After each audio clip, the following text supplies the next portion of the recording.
join us on the Shark Stream. And join us on Shark Stream. Join us on the Shark Stream.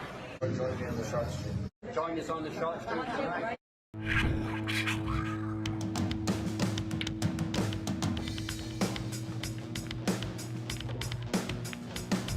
Joey hit the lights, Bobby grabbed the mic, chicken calling at you from the other side. Shark Stream, going live. We're about to enter water, only sharks survive. In 3, 2, 1.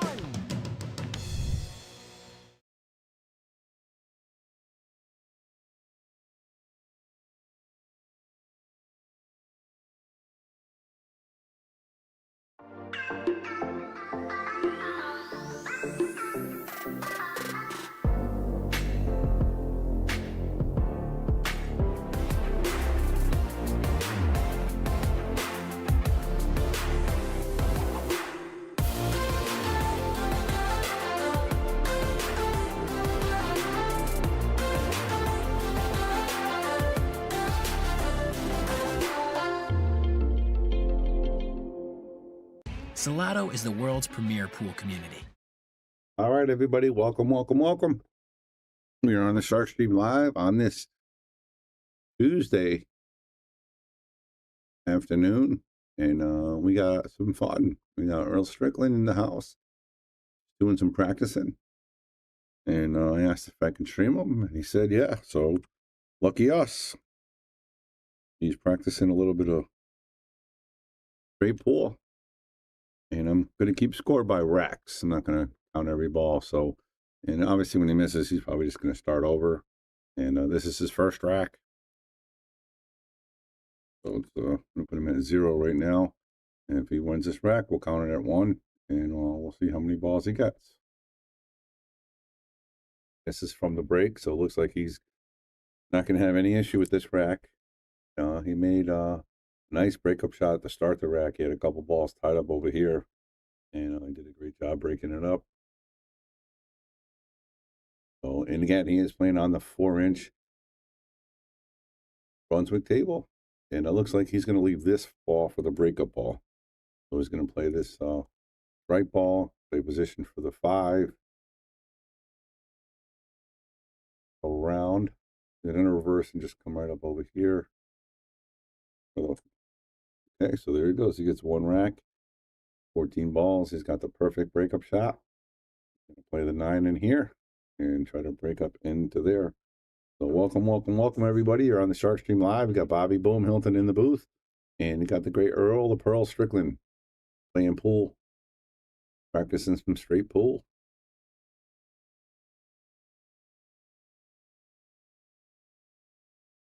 He's getting ready to go. Which angle do we want for this shot? I think this is the best angle. There's no easy task. What a great shot by Earl. It's not an easy shot. I mean, he's banging into a 4-inch pocket and needs the cue ball action to break up the rack. Now it's all about pattern play and positioning. I think he might leave this 3 ball for the breakup shot. And this is poetry in motion, guys. Poetry in motion. I hope you guys enjoying this. This is very special. Was not expecting this. Just look at that stroke by Earl of Pearl. Just beautiful. Down the rail, back and forth.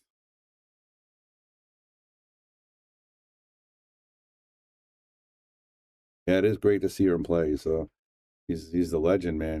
He's won everything under the sun multiple times. All right, nice kiss there. Got a couple of those balls out of the way. Looks like he can play the 7 first if he wants. Or he can play the 5. Go to the overhead and see exactly what he's looking at. Looks like he's going for the 5. It's such a great shot. I mean, that's a 4-inch pocket. He didn't have a full pocket. He might run into the rack here if he wants. He does. Look at that. I'm not happy because he didn't get the shot that he wanted. He's trying to leave the cue ball down here a little bit. So now he's going to have to play a tough shot here. So he's jacking up. He's going to play the 10 in the side. Oh, what a beautiful shot right there by Earl of Pearl in the tight 4-inch pocket side. Look at this. This is a poetry in motion, guys. Hey, guys, share the stream out there. This is absolute free stream for you guys right now. I get to watch Earl the Pearl, the living legend, play some straight pool. He came out a lot farther than he wanted to there. Now he's got his work cut out for him as far as playing the 14 or playing this 13 ball over here. This is all about making the shot here. The position's going to happen. It's just about making the shot. Look at Earl. Beautiful. Beautiful. This is awesome stuff here. And I don't know if you guys are aware, we have another big name coming to the Shark Stream tomorrow. We have Fedor Gorst playing Lucas Picasso-Werner, and that's going to be on our subscription channel. $4.99 a month. If you want to go and subscribe, I would do that today because nice shot there, Earl. That's going to be a big event tomorrow. And also Christina DeKoch is going to be playing Rob Pierce as well. So actually, I think he's sponsored by Jay Flowers Q. Actually, that's a Jay Flowers Q. But yeah, look, this is what they're talking about. Listen, it's hard to argue with his method. I mean, he's just a great player and does what he needs to do. An ambassador, actually, he used to play with the extended cues before there was an extended cue. He's the kind of guy that invented it. You know, a lot of things that Earl does, you know, and the reason why he got his rap there, he says it's more comfortable for him. And don't forget, when you're playing 4, 5, 6 hours a day, you want it to be comfortable. Look at that beautiful stroke. Oh, I got to give him another point, guys. You guys are slacking here. So that's 2 racks for Earl Strickland. Ryan, he's not playing anybody today. He's here just visiting, hanging out, taking care of some things. And he wanted to shoot some pool. And I'm in the area, so we hooked up, and he's shooting pool here. So thanks for that question, Ryan. He does look good, doesn't he? He's playing with these 4-inch pockets, and he's not having much of an issue with them so far.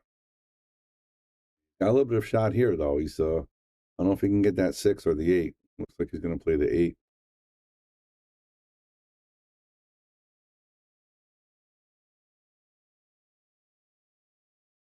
Look at that. Great shot there by Earl. Another boom for Earl. All right. Hello, everybody. Bobby Hilton in the booth, giving you guys some Earl Strickland practicing some straight pool on the Shark Stream. And he's looking at it here because he's kind of straight and he's got to get position. Oh, so he missed that.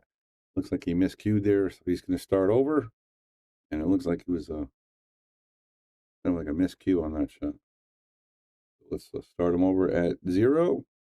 And again, I hope you guys are enjoying this. This is Earl Strickland doing some practice drills. Again, share the stream out there. Share it out there. Let's get people watching. Let's get people watching. Earl Strickland practicing straight pull on the Shark Stream. 4-inch pockets. Take that 1 ball off. Put it for a breakup shot. And let's get ready to rock and roll. Hello, everybody. How are you guys doing out there?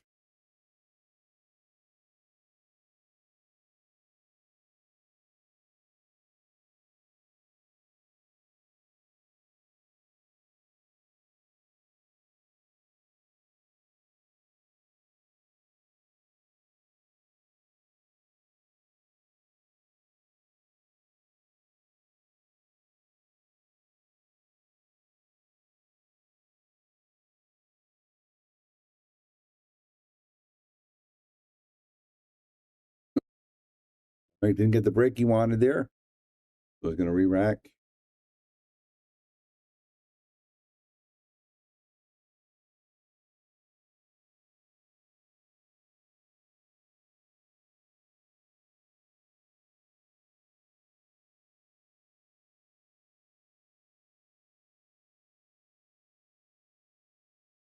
All right, didn't scratch. Doesn't have the perfect shot, but has a makeable shot here.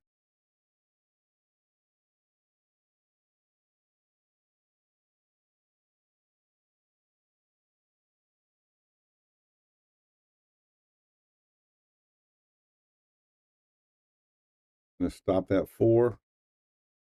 Like he can play the 7, draw for the 6.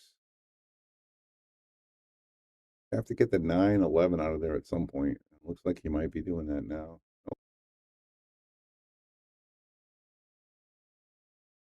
Play this strike ball in the corner, good position for the 1. Maybe break it up with that 15 over there. Thanks, Don. Appreciate it. Oh, look at that. How unfortunate was that? He tried to get right through the pack and does not get it. And I mean, he had, look at that window he had right here and just snuck it through. Unbelievable. Oh, did he play that? Wow. Look at that shot again. That was freaking amazing. Wow, great shot there by Earl of Pearl.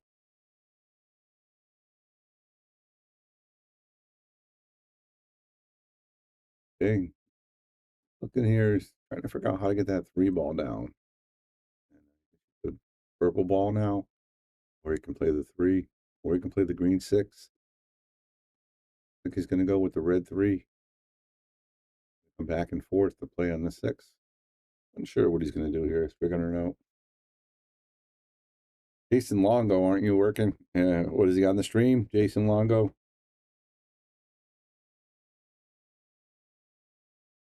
All right, so look at that. He decides to play the strike ball and play position for the 3. Well struck. Man, this is awesome. I could do this all day. Watching this guy play is soothing, actually. Soothing. Dirk Ridley, aren't you supposed to be working too, my friend? Isn't everybody supposed to be working? Am I going to get calls from people's bosses and companies telling me not to be streaming during the day because they're cutting into their work time? It got a little weird here. You look, it's the question is the breakup shot. So he might have to cut this ball in and leave the 6 ball for the breakup. That's what he's doing. He's trying to cut this ball in the corner. Oh, he banked it. Shut the front door. Are you kidding me? Wow. That's 1 rack. Wow. This is awesome. How's everybody doing out there on TV land? Got Bobby Hilton here on the Shark Stream. And we're watching Earl the Pearl, the greatness. Shoot a fantastic bank shot so he can get positioned for the breakup. And look at that. He gets it. Nice shot there, Pearl. Another boom. And he's got a nice shot on the 2, and he can probably run into the rack here. See, he's looking at. Watching from Maryland. Very nice. Awesome. Appreciate that. Just gets a 2 in. Yes, he's doing on the tight table. He is. I'm not going to say he's nuts, Lance, but. All right, here's the shot of the rack, guys. Gonna cut this ball in. Look at that. How beautiful is this? Woof. This is so awesome. This is so awesome, guys. Hope you're really enjoying this. I know I am. So much fun. Earl Strickland in the house. Giving you guys a free stream here on the Shark Stream. Well, it got a little mess here, so he's going to have to figure this out right here. He's got to figure that out. And now he's got to shoot over a ball as well. It's going to be a little. Looks like he can maybe make the 3 and maybe pound the 7 into it. Oh, he went around it. Okay, smart move. And Earl is a great, great straight pull player, so I'm not going to dare question his shot or thought process in this game. I actually can't in 9 ball either, but look at that. Beautiful touch, Earl of Pearl. Got that 1 ball hanging nicely. He come around. He's trying to figure out what ball he wants to use the break. Is the camera angle or does the diameter of the cue butt handle larger than normal? Yeah. All right. He didn't come as far as he wanted to, but he has a pretty solid shot on this strike ball. Oh, look at that. Right into the 4-inch pocket.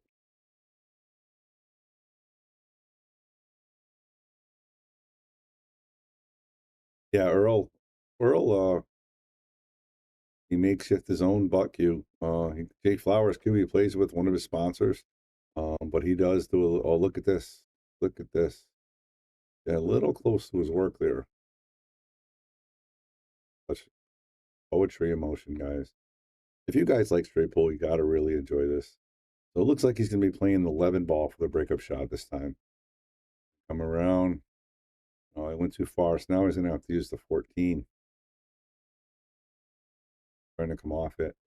I think he was trying to come a little off it here and come right here so he can play it up here. So now he's going to have to work a little bit. Look at this stroke. He didn't like the way he stroked. He didn't even try the breakup, so he's going to start again. And he's not happy with the rail there. You can see him poking it, but this is good stuff watching here.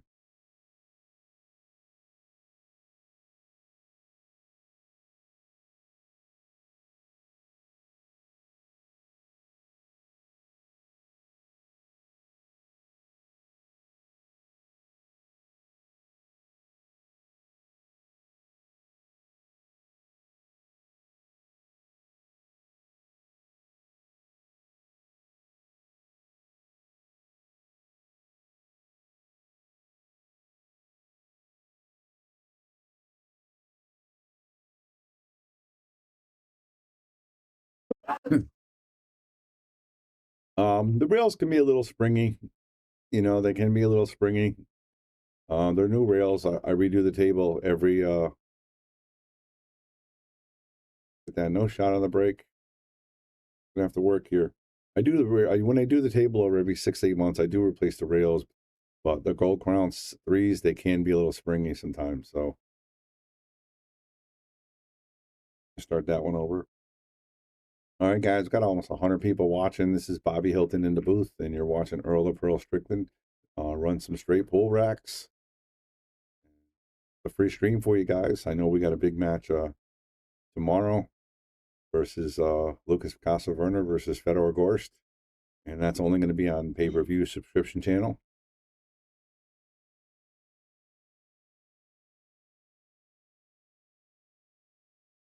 Earl is there, it's poetry in motion, but when I'm there, it's poultry in motion. Kicking chicken, mixing it up. Kicking chicken commenting, pretty funny. And they're going to have Bobby Hunt and the Great Kicking Chicken commentating tomorrow. At least one of the matches tomorrow, maybe both of them. So make sure you guys tune in for that. And again, that's going to be pay-per-view only. Well, sorry, not pay-per-view. You have to be a subscriber to the Sharkstream subscription channel. Once you subscribe, you get all these great quality matches, and the matches are going to keep on going. All right. Unfortunate scratch. So we're going to start that one over.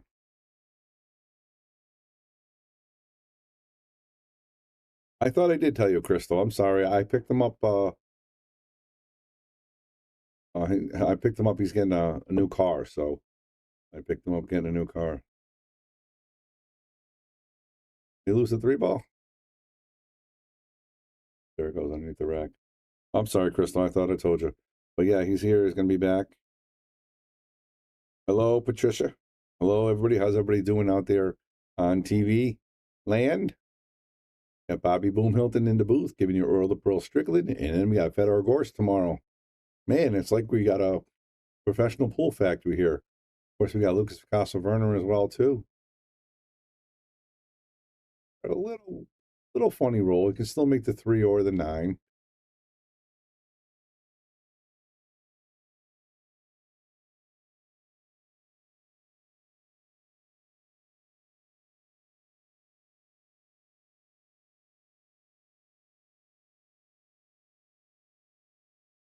That's not where you want to be. You want to be one of those balls to pop out a little bit more. Check out the shot. Coming into your living room. Look at the force he shoots behind that ball, and it still makes the center hole.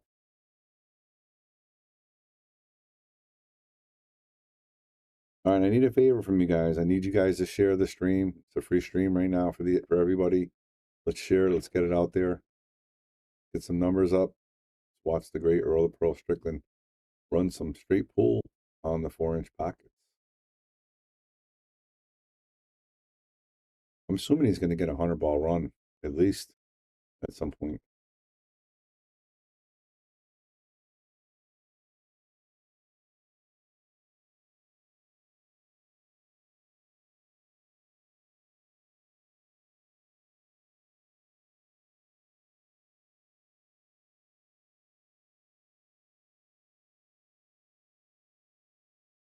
Oh, got it right into the rail there.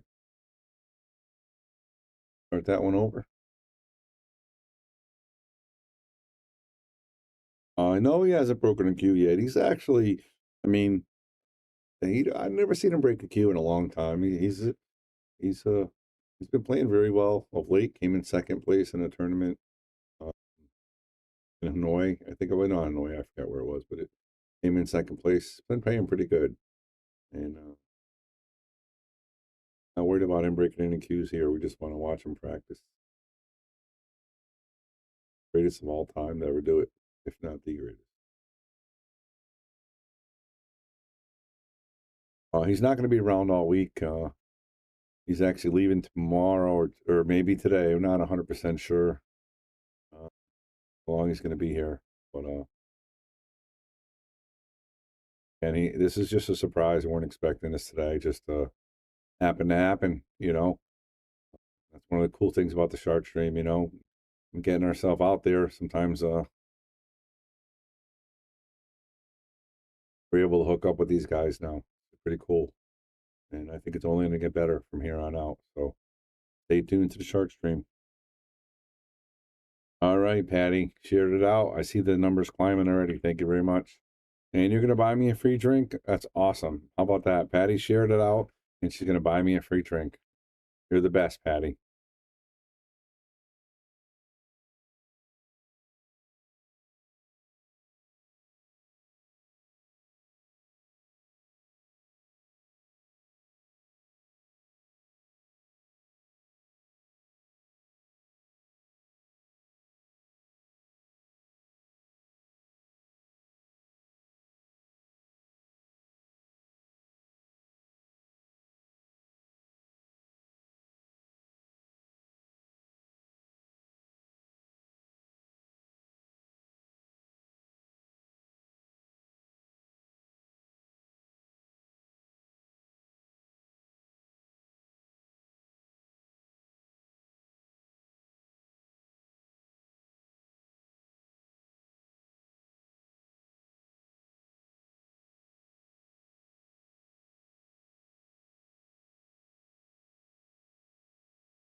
Dylan Perez, don't you get free drinks anyway? You own the place. No, because who pays for the liquor? Me, so it's not free. See how that works? You get enough of it. Did he get enough of it? Oh, this is going to be a tough cut here for Earl. Give him the rack.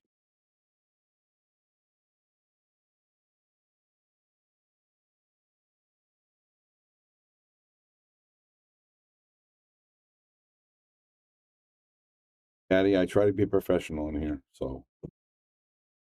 All right, let's see this shot by Earl. He's going to have to cut this ball into the hole and into the rack. Does he get the cue ball? Yes, he does. That's boom worthy right there.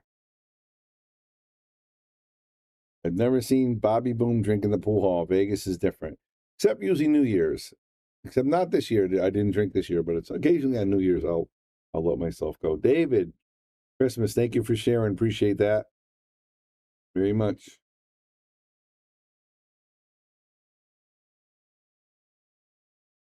Well, watch outside.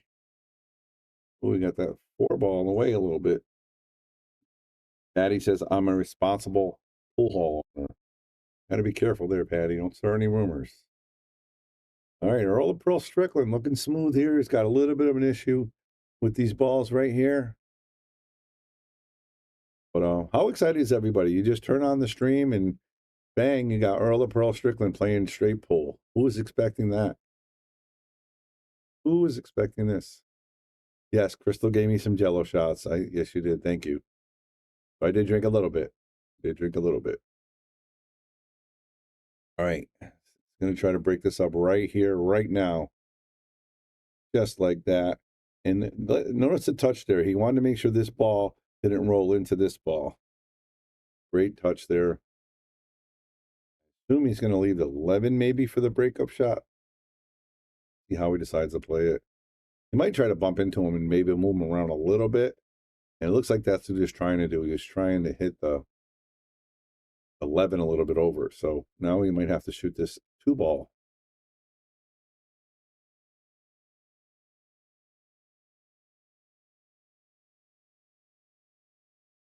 I mean, oh, he hit that. I tried to hit that. Didn't quite get it, but I mean, I could mic him up. I could ask him. I could mic him.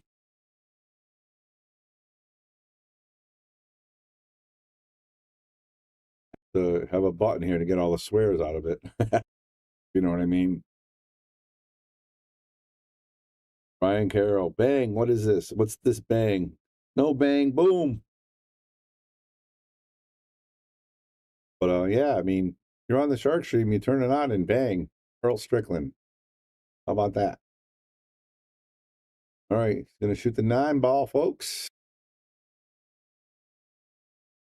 Oh, hits it nice. Good speed there. So he is going to use 11 for the breakup. Looks like he's going to come 2 rails. He's pointing to here. So he's trying to get the cue ball right here. I want to see how close he gets.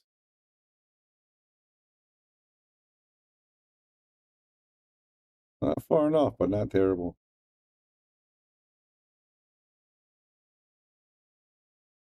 Look at that, Earl Strickland. Don't you dare go on the side. Gonna make it tough, but he has a shot. That's rack number 2, no misses. I think the high run on 8 was 88 by Lucas. Could be. Could be. We don't play straight pool that much. Earl was definitely the guy back in the day, not that long ago, also that if we needed somebody to shoot for our lives, he was the most people would pick. And even though he's down a ball from his prime, he's still a smooth operator. Poetry, emotion, pleasure to watch. Thank you, Brian. I agree with you 100%. You should be in here commentating with me, buddy. All right, we're about 100 people watching. And again, I know people are, oh my God, Shark Stream's going live. What's going on there? And then bang, you got Earl of Pearl watching. Oh, look at that. Got a little closer than he wanted to. Might be able to make the 5 still. So he's going to be okay here. But if he was an inch closer to that 1 ball, he would have been in trouble. And he plays pool a little different than I play straight pool.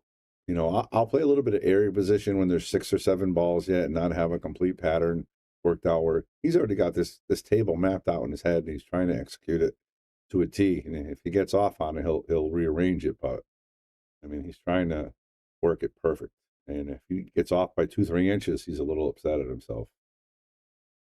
Right here, this is a little more difficult than I think he wanted to be. I'm gonna have to shoot the 5 and then the 7 and then come back here for the pool balls on this end of the table. Just balancing a little bit here.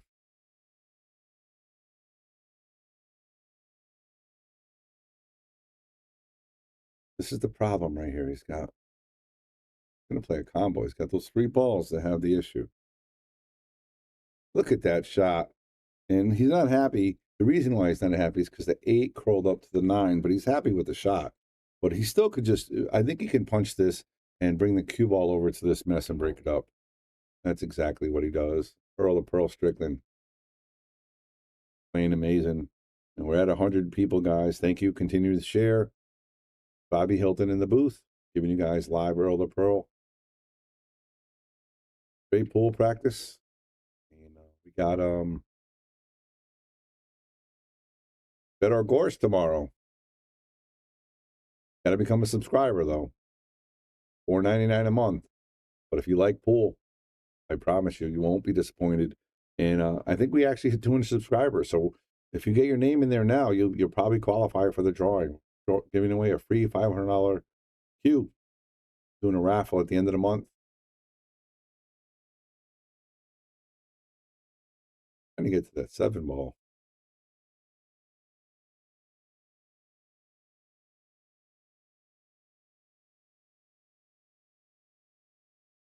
What a great shot there. Center pocket, a lot of green, big cut, just makes it like nothing.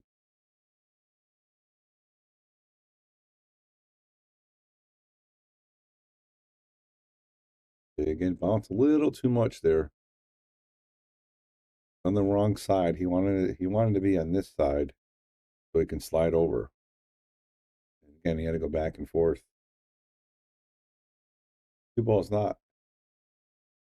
Maybe the reels aren't playing the way he likes it right now, but that's rack number 3, folks. He is at number 42 balls in, and he's got a shot at the 3, and he's going to bring the cube, break it up right there.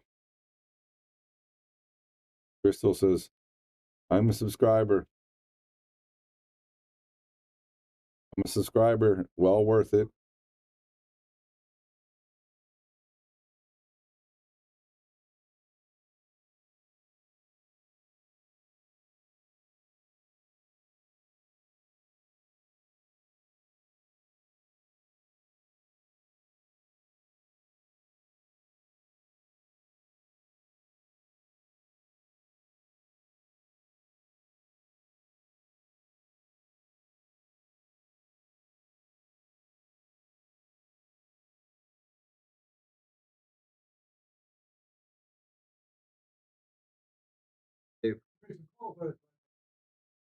Oh, hang on. We're live, so pull in a chair. Pull in a chair. All right, we got Super Dave in the booth with us. How you doing, Dave? Oh boy. Yeah. How blessed are we to have this just on a Wednesday or Tuesday afternoon? Just, hey, what's going on? I looked at my phone and I saw it, like, wow, really? And of course, our Dave's right next door buddy's like, are you there now? Yeah. Yeah, right down the street. Yep. Yeah. This is he's actually on his 3rd rack here. This could be his 4th rack. This is such awesome. Awesome. You love straight pool, don't you? He's smooth. Well, we used to play, when I first started playing pool, straight pools, when everybody played it. Now nobody really seems to play it anymore. It's all 9 ball, but 9 ball and 10 ball. Earl loves it. Oh, yeah. He says he practices every day. This is how he kind of gets away from the world a little bit. And this is awesome. You really got to be good to play straight pool. Here's a shot right here, Dave. Gotta break up the pack here. Yeah. There you go. Uh-oh. Uh-oh, he might have stuck himself. He's got a shot on the 10, though. It's going to be difficult, but if he makes a 10, he's going to be okay. Go to long view. Got to make a shot here. He made this shot 50,000 times already. Yeah. That's the whole deal.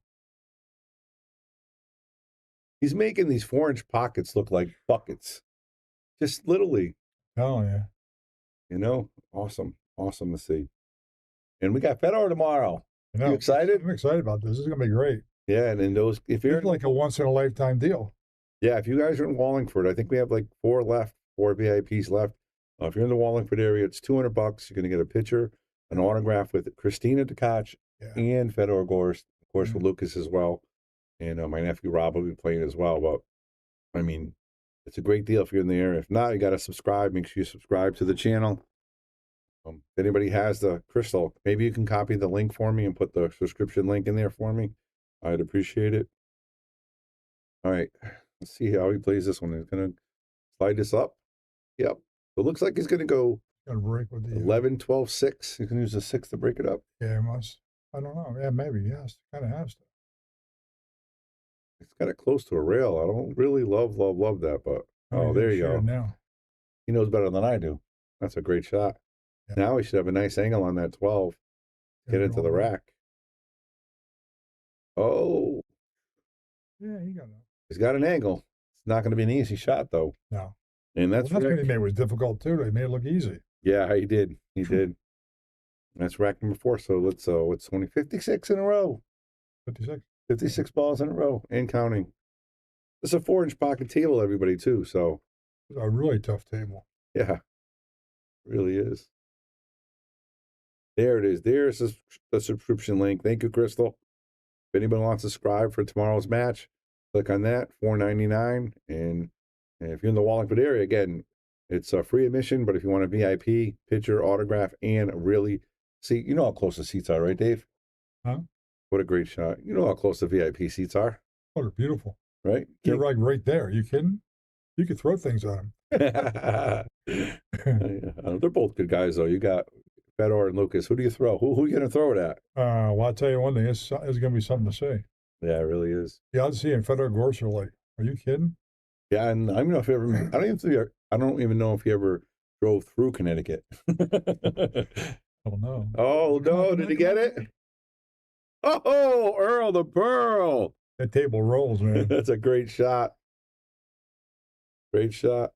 Yeah, we got Crystal, who's going to be taking pictures. That's great. Our media guru. She does a lot of our flyers and promotions. So I she's. could add a new picture to my wall. What's that? I'll add a new picture to my wall. Yeah, Fedor Gorst, man. I'm running out of space over. And Earl made that side. I mean, he hit that just enough speed. Talk about pocket speed, man. You Great watch the way shot. he plays. Every shot he makes, he puts just a little tip of English. Almost every shot. He very seldom uses center ball. Oh, yeah, he's a He just spinner. moves the ball around the table real easy. He's a spinner. Yeah. This is poetry, everybody. Oh, I spoke too soon. Might be a little difficult here. Trouble on 9. Maybe make the 9. Got to jack up. Oh, Yeah. look at that. Earl the Pearl looking good here. Looking good. See the size of that club he's using? It's got to be the biggest cue in the world. Listen, it's hard to argue with success, you know? Yeah. Like I tell the audience before, he's a true pioneer of the game. He was playing with the long cues before long cue was a thing. Yeah. No one had extensions and, No. middle pieces and even the back ends to make them longer. He does all kinds of interesting stuff. One thing about Earl, he's really serious about the game. Now, like if you ever practice with him, he is serious about helping you with your game. He really is. He is. He puts a lot into it. Mm-hmm. Yeah, he's really dedicated. Yep, and that's Crystal. She got tattoos of like 9 professionals on her body now. Now she's gonna get Fedor. Crystal, are you gonna get Fedor and Christine on your body? Yeah. How about that? She's definitely gonna make a pool magazine real soon just for that. You know what I mean? She'd be valuable. We have to keep an eye on her. Yeah, absolutely. Absolutely. Make it look easy.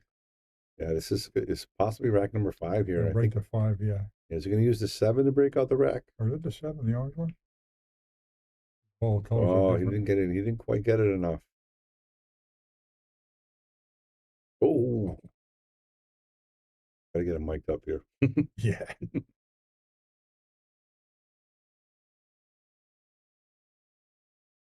This is not an easy shot. No, not on Yeah. that table. All right, those side pockets are tough. So he's going to try that position shot again, and he wanted to draw back more. Yeah. That. All right, he's back to 1. He's a perfectionist. He is, Yeah. and he's not happy with a 55, 60 ball run. Is that? No. I mean, that's a great Not run at for all. a 66 ball run. You know, it's fantastic. When he has his break shot, he hits that ball with such impact. I tried doing what he's doing.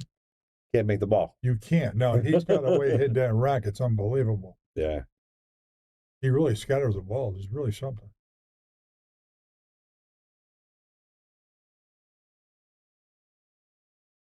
Oh, he's going to start this one over. Oh, I wonder if he's thinking about the last shot still a little bit. You know? Just, yeah. Yeah, he scattered that rack. Yeah. Beautiful. he really He makes hits some- that one. Yeah, he really hits some good. Yeah, he does. It's great. Where's everybody watching from? I know I saw a couple from Maryland and Springfield. Where's everybody else from today? A lot of people are probably at work, not supposed to be watching, Dave. Yeah, I know. I'm supposed to be doing inventory today. So Dave Jr.'s over there. I'll be back. There you go. Yeah, see that nice way he broke up that rack? Yep, and just smooth stroke to get the 12, get that 12 out of the way. Yeah, he's very. And now he's going to try to pick away at this, How long has he been on the table? say an hour maybe. An hour. Got the table down too. Yeah, he wanted to play. He's just getting used to the table now, so he's only going to get better. Yeah. This table's difficult once you get on it, though. You know. Look at this, Super Dave. Got South Carolina, Colorado, and Michigan. Just the top three. How about that? What do you got? South Carolina, Michigan, and Colorado. Nice. Nice mix of people out there. Appreciate it. Stream becoming famous, man. Yeah, we're doing good. We're doing good here. We're very happy with the things we're doing. Yeah. And we appreciate you guys out there. Without you, we wouldn't be doing what we're doing. We got people like Super Dave and a lot of people that support us. I'm working, watching, sitting on the forklift. Be careful, man. Dave's got a forklift too. It's a classic. You got to be careful, right? Yeah. Don't tell us Bobby Hilton watching from where he's Granby. I knew you guys are playing hooky. I knew them. I knew they were playing hooky. Yeah, we don't have much going on. After Christmas, nobody's doing anything. Oh my goodness! How do you just like smooth? That's such a hard shot, right? Andy, he's just hanging out visiting us. He's not doing anything actually, so he's just hanging out. And we're building the contacts. He's never happy. We're building the contacts, and we're fortunate to get these people here. It seems like we get a new pro every day here. This is where the pros play. Right? You guys, I'm telling you, Yale Billiards is the place to play. Look at that touch again. Is he on it? He's on it. A little work, but nice shot. All right, the one rack. All right, he's got the forklift turned off, so we're safe with that one. All right, good job. Pearl to pearl. Pearl to pearl. All right, let's go. South Carolina, Michigan. Let's share the stream. Let's get it out to your friends. It's a real treat to get to watch them play. Yeah.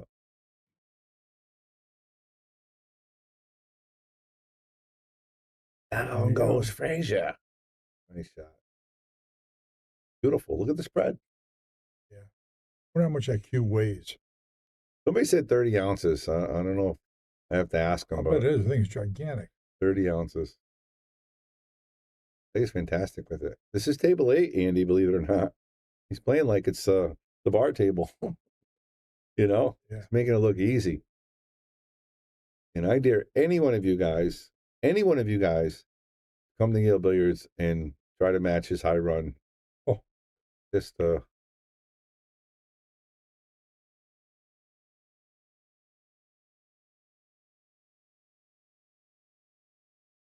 I got a little funny there. Not bad. He's good to go. Oh yeah. He broke up that 5 ball nicely. Again, right now he's thinking about leaving that 6, I think, for the breakup ball. So he's going to figure out how to get around it. And he's not afraid of the sides, so he doesn't mind the 4-inch sides. He told me when he breaks, he's already figured out the break ball after the initial shot. He breaks the rack. Right away, huh? He knows right away what he's going to do with it. It's really amazing. Just works his way around to it. He didn't want to hit that 11. And that's how these perfectionists play. They push the 11 out a little bit, use it for a break shot. Yeah, I don't think he wanted to hit it because he just by his body language, And they do. They try to stay away from the balls. Watch him do it. He'll move the balls around.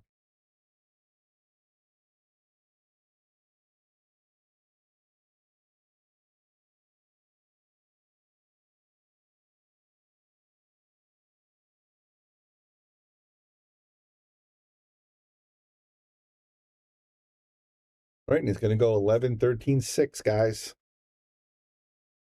I think it's a 13, but 11, 13, 6. Yeah. Super Dave. I'm enjoying this, man. This is great, man. This is so... Are you kidding me? This is a lot better doing inventory. I took a couple pictures of my wife and where I am today. Just for the record. That's what I did today. Just for the record. I'm supposed to be doing payroll for my employees as well. But sorry, guys. I can't get away from this. He's got, look at this. That's unbelievable. And don't forget, guys, he's got to make sure this cue ball, he can't lose a cue ball. He's got to worry about the scratch here. He's going to pull the cue ball out of it. Watch the spread he gets.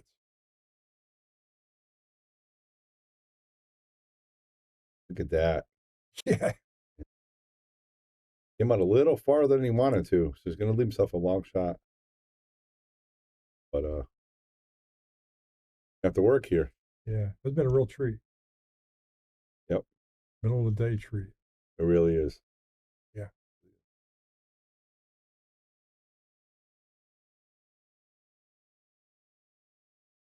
Nice. Yeah, it's fine. Run, brother. All right, thank Have you. a good day. Thanks You for the too. invite, brother. Yep. I'll see you Have tomorrow. fun. Yeah, see you tomorrow for sure. Yep, all right. Yep. You and Dave, right? Definitely. Awesome.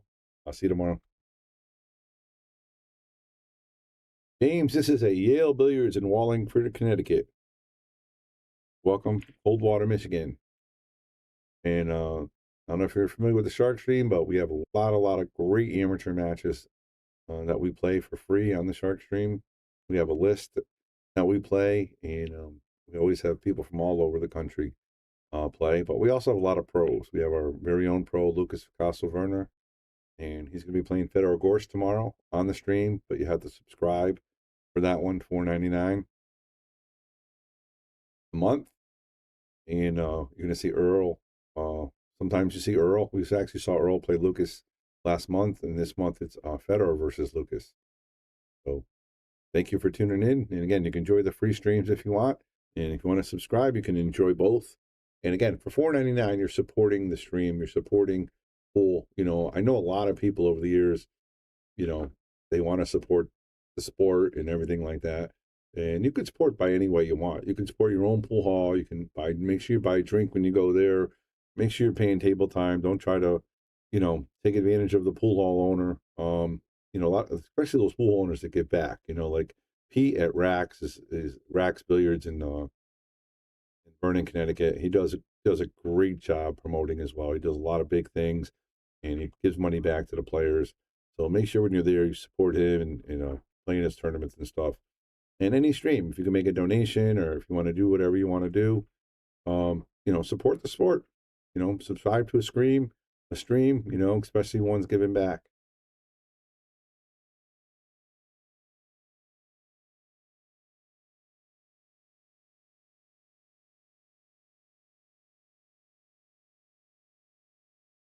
Unfortunately, we do not have a subscription on YouTube as of yet.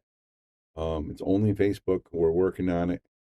I got my guy Joe Raccio working on it. So hopefully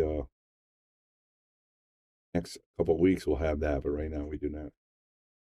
Going for a combo. That was a great shot right there.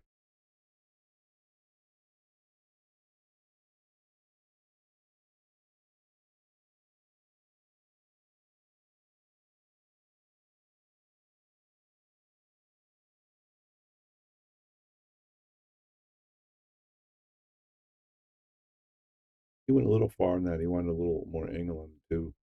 Yeah, he wanted a little more. The 14 the side now. Now he's got that angle on it too. Now he can break up that little pack. A little wild. He's trying to hit it fuller.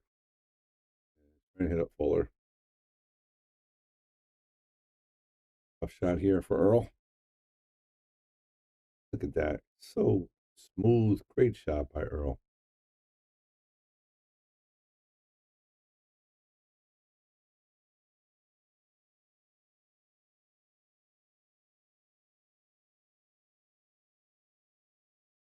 Went to fire into it. He didn't get enough draw on it. So he still can make the 6 here or the 5. Going to leave the 7 for the break ball. He's going to jack up here. Start over.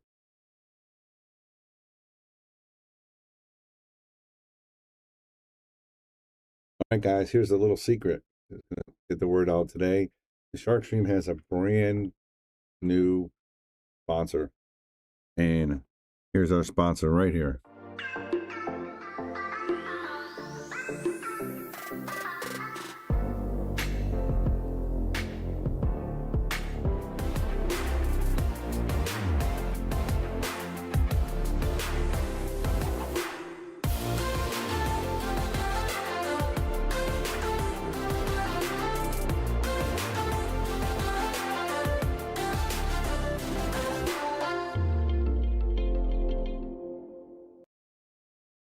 There you go, everybody. It's official.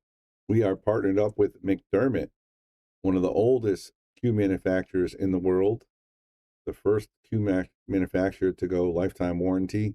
And we are so proud to be Team McDermott and join up with on us. So very, very lucky.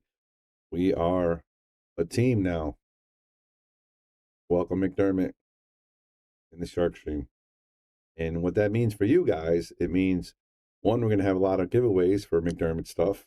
And two, we're going to be able to put a lot more events on. Again, some will be on the subscription page, but we will have a lot of free ones as well. So thank you guys for continuing to watch. And I hope you guys continue to support. I'm going to keep bringing this big stuff to you. We're very, very happy. Very happy. Team McDermott, Shark Stream partners. All right, Earl's going to go opposite-handed here and make this one. That's such a tough shot right there. Opposite-handed.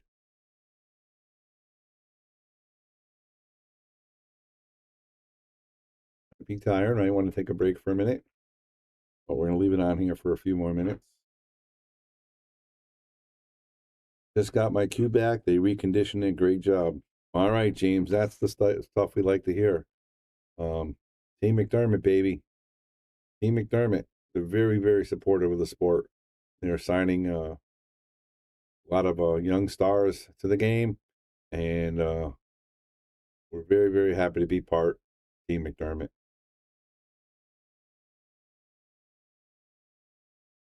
They're all their stuff.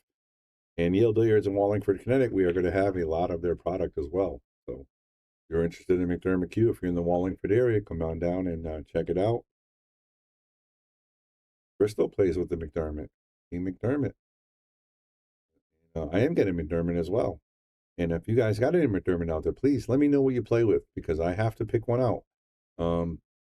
It's a funny story. I had to pick out my McDermott, and I picked out 4 of them, and all 4 of them my close friends have. So I got to pick out a different one. So let me know what you guys think, which one you like, and maybe I'll get that one.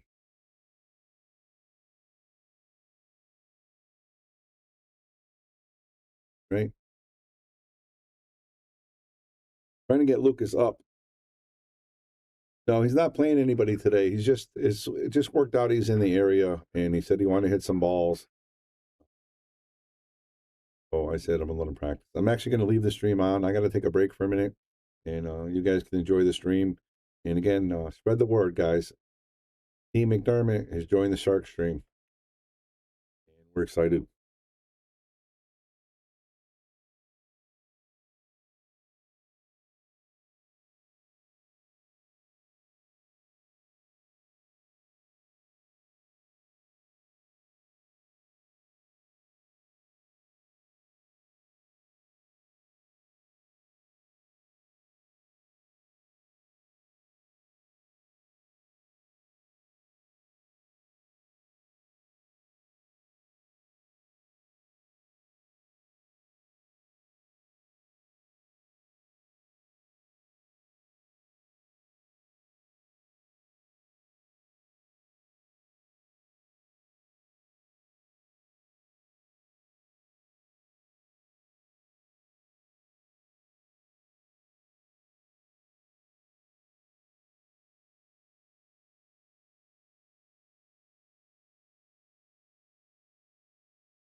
Going on, everybody? I'm back. Apologize for the break. Obviously, trying to get some work done. This was a random thing. Had a couple of questions here. I heard. So we'll go over the questions. Let's see. Earl's not playing anybody today. James just was an E Series Desert Storm. How do you like it, James? Mo, he's not starting with ball in hand because he thinks that's how straight pool should be played. He thinks there should be a game where everybody plays and starts like this. That's how he likes it. Question, no.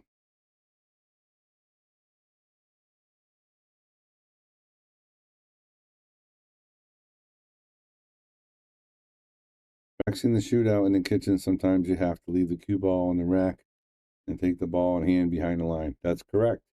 And again, he likes to shoot the ball, like I said, starting right from here.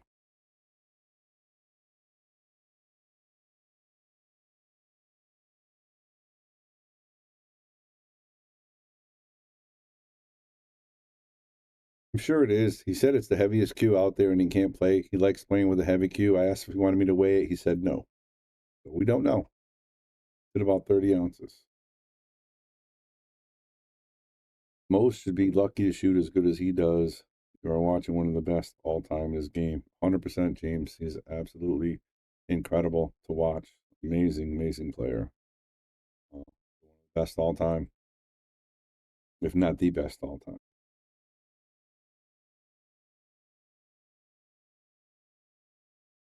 He's ready to go again. Looks like he might have chalk and taped his fingers a little bit.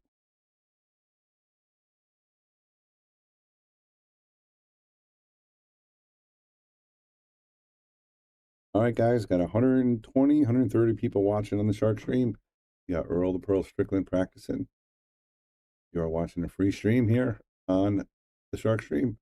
We have a pay-per-view event tomorrow. Well, not really a pay-per-view. It's called the subscription channel, Shark stream subscription channel. And for $4.99 a month, they're going to get all the top pro matches that we have here in the Shark stream. And believe me, we are building them up. We are going to try to get as many as we can. We can't wait to get our Spanish family back, Jonas, Alberto, and David Alcady, FSR. Hopefully they'll be in the area soon. We can have some big matches with them. And look at that spin there. Look at that cue ball. Look at it. Spinning. I mean, a lot of spin, guys. I mean, man. Look at that. Earl always puts spin on the ball. Always see him play with spin. Very, very rarely does he play a ball. Even that little shot right there. Ball's always moving. But yeah, I can't wait to get the Spanish guys here. We're going to set up some matches with them. I mean, I don't know who we're going to have left here. Once we get Fedor next week, I guess maybe Shane is the only person we really haven't had on the stream. We haven't had FSR yet. Well, we have Alcady. Had Naoki Oi. We had Efren Reyes a couple times. We had Boosty. We had Alex. So we're going to get them all here. Don't you worry. And it's going to be more than once. So if you're not a subscriber, go up on this chat. You can see the link and become a subscriber because it's the only way you're going to get all these matches. And it's only $5 a month. And you're also helping out a great stream. I'm a little biased, but you're helping out a great stream with that as well.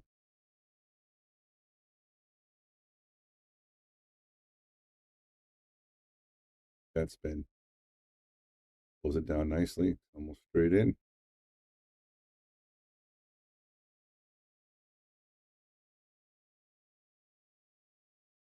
One rag for Earl.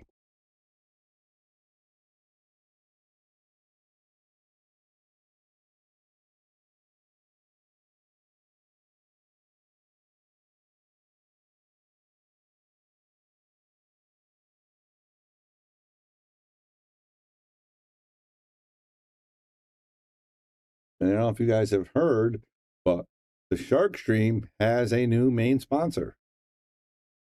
We are now sponsored with, and that's not happy with the rack there. It didn't hit the rack full. It didn't hit the, came off sideways. It's going to be really tough. But we are now partnered with McDermott Q. The Shark Stream is partnered with McDermott Q. Gerald, this is Yale Billiards in Wallingford, Connecticut. It's straight. Didn't quite get it. Actually took the bottom of his cue off. So that actually comes apart. Levelness of it.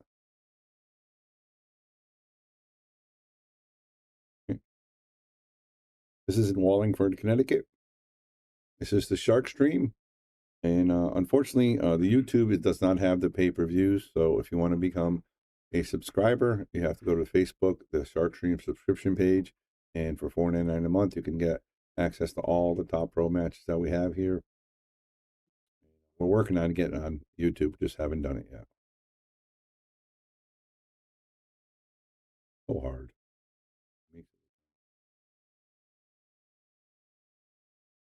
Trail first. Fortunately, tied up to 6. Gonna have to break that up now.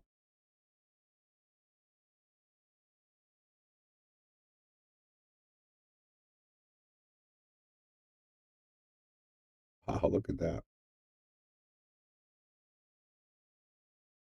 Back to 0.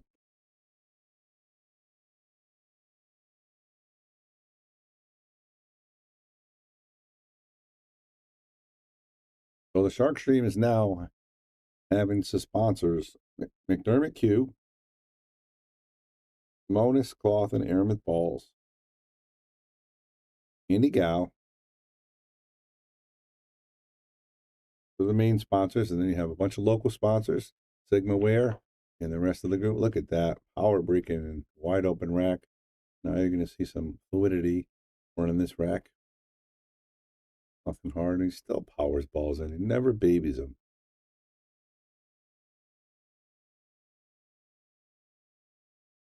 You're the Pearl, forcing that ball in there. All right, guys, this is Earl Strickland, 5-time U.S. Open champion, 5-time world title holder. Mosconi MVP. I think 9-time Mosconi Cup champion.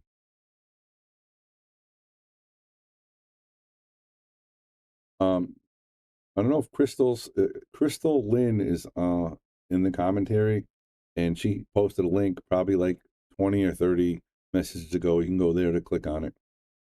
Thank you very much. It's called the Shark Stream subscription page. And the link is up there. Crystal Lynn is the one that shared the link. And you're going to see Fedor Gors versus Lucas Picasso Werner tomorrow on that page. And that's going to be an exciting match. And we're also going to have a top amateur, Rob Pierce, play Christina DeCatch in a race to 7 on that page as well. So you get more than just one top pro match. You're going to get 2 great matches.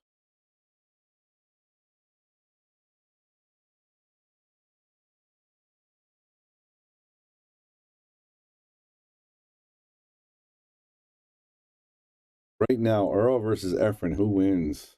Oh, man. Wow. Tough question. I like the symbol.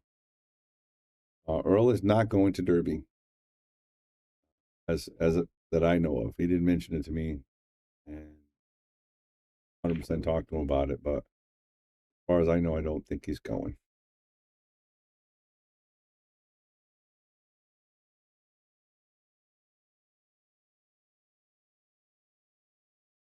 So Efren's a little older than Earl, and I know Earl's still playing. I'm sure Efren's still playing too.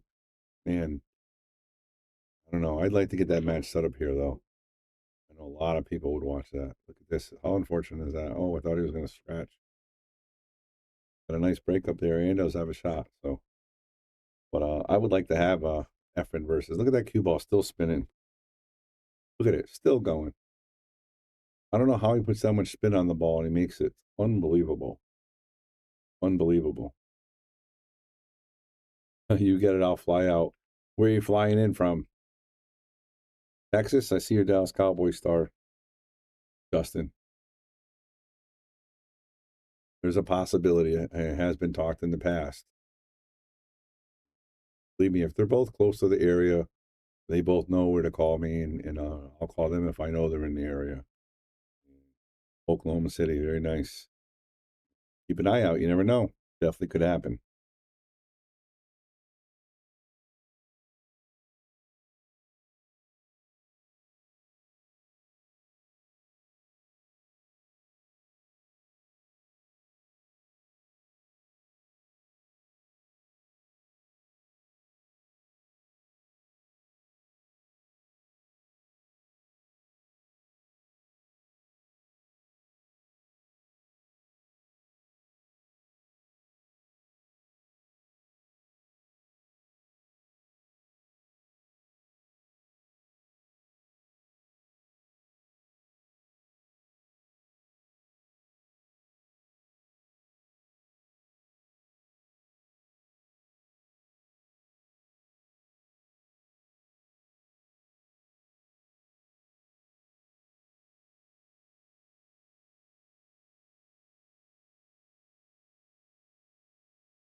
What's up, everybody? We're back.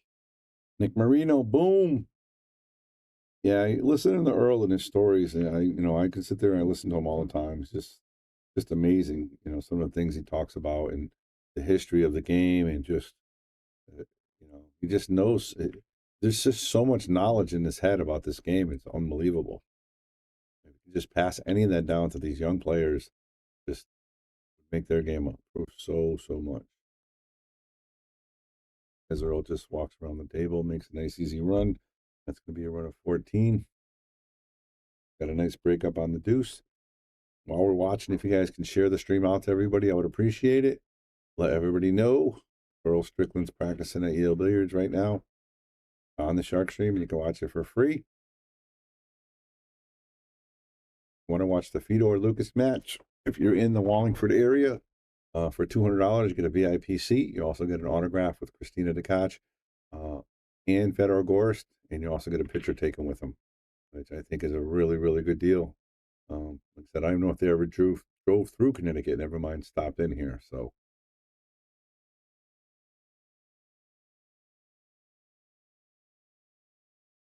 back, we tied up the 13 ball a little bit.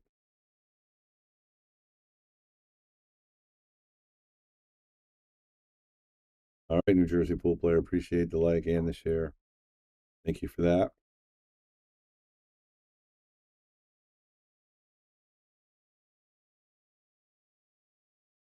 I think the stream might be coming to an end pretty soon. I think he's got a place to go in a little bit, so enjoy while you can. Hopefully we see a nice another good run of 4 or 5 balls, 4 or 5 racks, 60, 70 balls before we part ways.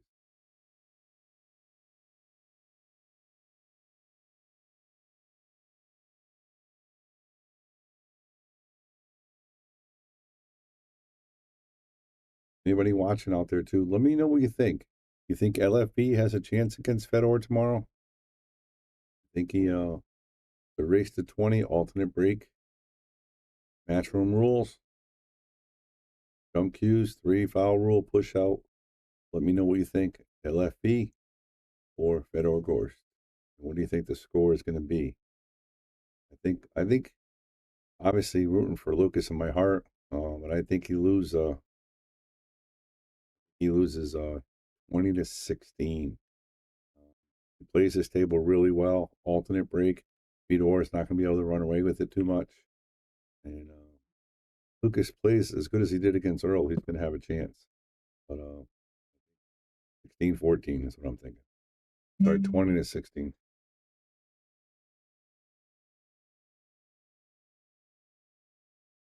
Look at that shot by Earl. Wow.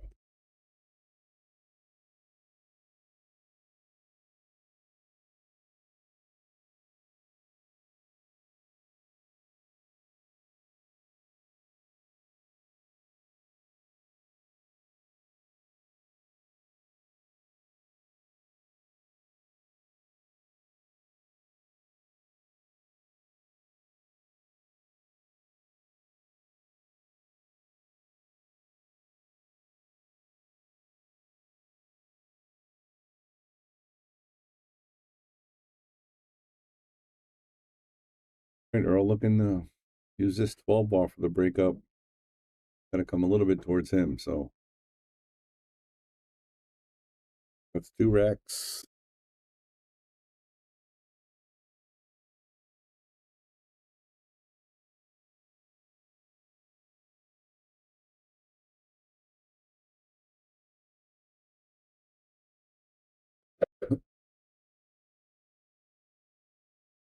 Alternate break is the worst. I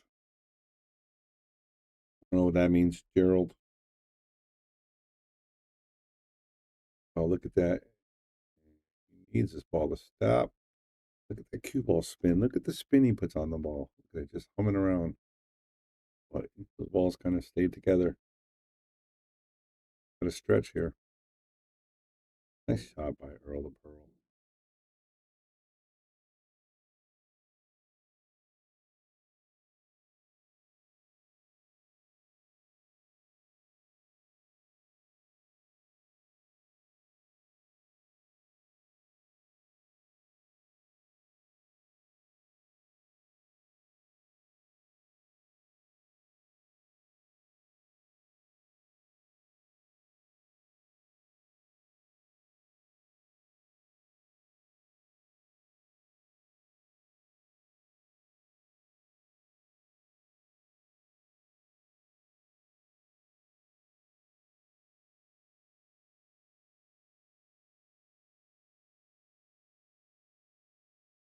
Looks like he's going to try to go into the pack here, guys. Hold on. Look at that. Beautiful breakup right there by Earl of Pearl.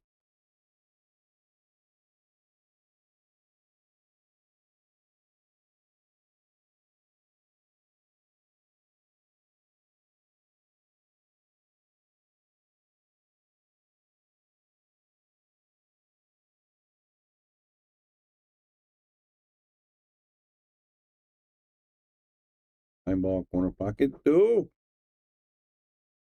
Everything has a pocket. Everything has a home. Got to avoid this 5. Or he can tap into it a little bit. Thought he was going to leave the 5 for the breakup. So he might be using a different one. Yeah, Gerald, I kind of like that too. I'm not going to lie. That's my favorite part is like watching people run packages. But in this format here, when it's just a two-man competing, one person runs a 5 or a 6, 7 pack, that's almost a third of the set.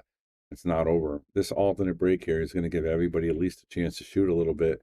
And what we want is a good competitive match. And I think that's what we're going to get tomorrow. I think it's going to be 20-17 or 16. See what happens tomorrow. I'm excited. Better is excited. Lucas is excited, a little nervous, I think. Christina's ready to go. Robert's going to have his hands full, that's for sure. Rob Pierce, he's going to have his hands full. And that's another rack for the Pearl. So we're at number 42 right now and counting. And don't forget, guys, he's playing on these tight box. Yeah, I think it's about TV, but it's also about one-on-one matches. You know what I mean? It's a little different. It's at least look at that breakup. Didn't quite get the role he wanted, but he got a nice breakup. On every sport, in tennis, you both serve, you know what I mean? Golf, you both go from the same spot, so it's giving everybody a fair chance, You could lose a lag to somebody and be down 6-0. And if it's a race to 9, you really don't even have a chance. So, but I understand it for tournaments, especially long tournaments, nothing better than seeing guys run packages. Look at this. This is so unfortunate for Earl. Doesn't really have a shot at all. And he broke those up nice.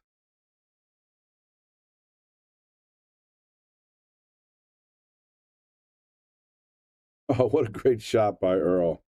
Plays that off the 3.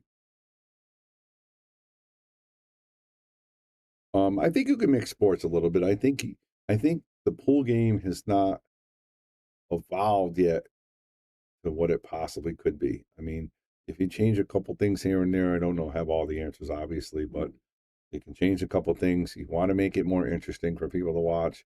You want to make it competitive. You want to make it fun. If people aren't watching it, and then the sport's not going to take off the way it should. And you get people like watching this guy. This is just amazing to watch. Taking care of it one at a time. And this could possibly be his 4th rack in a row here.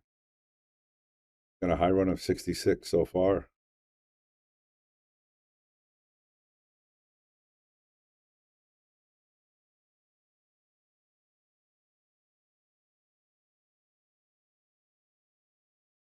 For that 9 aside here.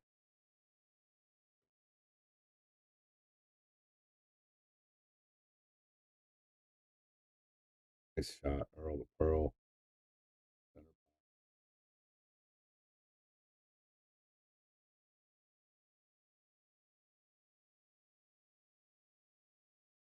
Yeah, Gerald, I mean, yes and no. I mean, I hope there's a lot of people out there looking out for the players. I mean, obviously, I'm trying to grow my stream as well. But I'm paying all the pros that come out here, so they're making money. I'm losing money right now. That's okay. It's part of the business. We're trying to grow this sport and get bigger and better for everybody. Wow, nice shot, Earl. I thought he almost missed that. We got to gain popularity, gain sponsorships, and I think keep going the right way. Keep everybody positive, keep social media going, keep a positive light on the sport. This pretty good on this 2-ball. Just gotta follow it to the rail, and I think he wants to be right about here. Out there, not bad at all, Earl. Earl the Pearl. Rack number 4. Awesome to watch.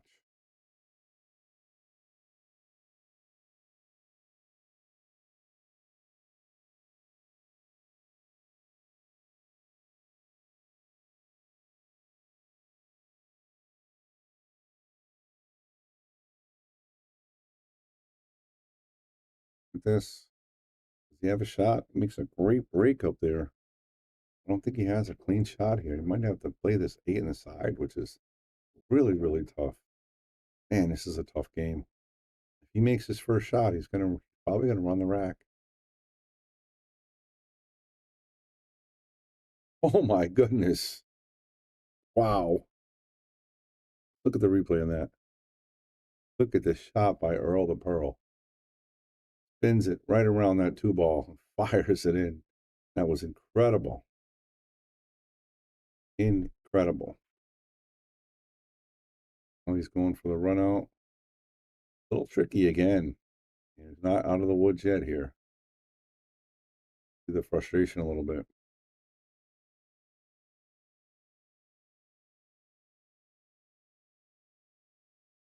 For the 14 ball. That touch. Beautiful. Roll the Pearl. Trying to rack number 5. Got a little bit of problem right here. Those two, once he cleans that up, everything else is home free. Get there right now. He might be able to make the 11-9 here. Look at the long view. Play the 3. He's going to leave the 7 for the breakup, I think. Nope. He's going to break it up right now. Frustrated, did not get the roll he wanted there. Have to play this 5. Going to leave the 3. Look at that. Just fires that ball in.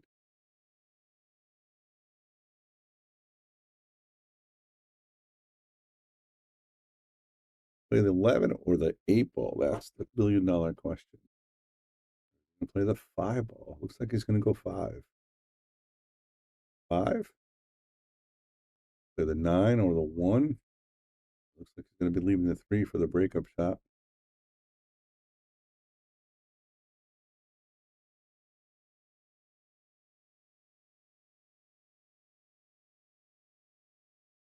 That looks like he's going to go 1-8-7-3 breakup. That's incredible. Hope you guys are enjoying this. This is a lot of fun. This is great shooting right here by Earl. And he's playing on a Brunswick Gold Crown 3 with 4-inch pockets. Doing magnificent here. Rack number 5. It's 11 ball. I called it the 7 before. It's 11. The breakup shot. So that's rack number 5 for Earl and Pearl. All right, everybody, you are watching the Shark Stream here at Yale Billiards in Wallingford, Connecticut. Shark Stream is a free stream, but we do have a subscription channel, the Shark Stream subscription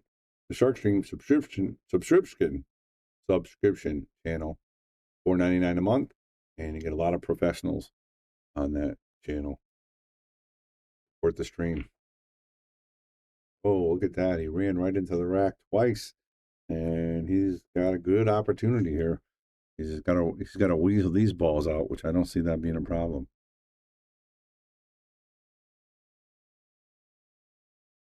Play this forward and play the 10 next.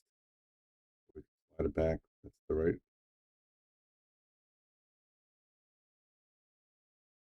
Absort, hello, how are you? Here's the 10 ball with the breakup. He's got the 2 straight in the side, and we got a possibility to go to rack number 6 here. Backyard Billiards. What's going on, Backyard? Where are you from? Where's Backyard Billiards? Earl the Pearl.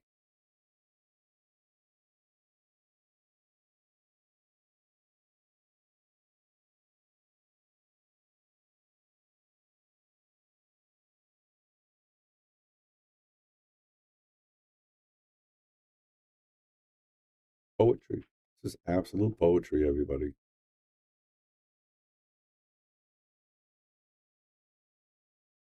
Love watching him play.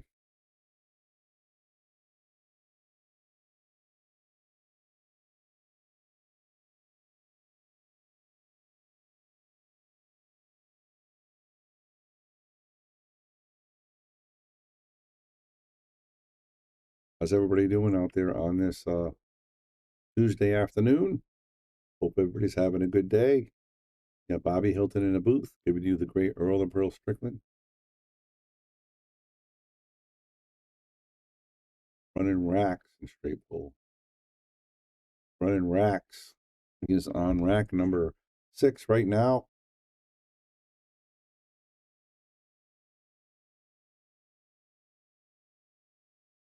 22 from Tuscan, Arizona. Earl is eating these 4-inch pockets up. Where is this located? Yes, this is in Wallingford, Connecticut. This is the Shark Stream, and it's the home of the Shark Stream. He really is eating these pockets up, man. Well, Pearl, this is rack number 6, guys. How many balls is that? Somebody want to do the math for me? Do we charge Earl for table time? Absolutely not. Absolutely not. Absolutely not. All right, Minnesota, you got it, buddy. We appreciate that. Redwood Falls, Minnesota, baby. Vikings got a shot this year. All right, playing this 5-ball. All right, we got the mathematician 84. All right, we're working. 84 and counting. And he's got a couple issues here. He's got these he's going to have to tap out. And this should be a problem, is he can make this and break these out. So, see,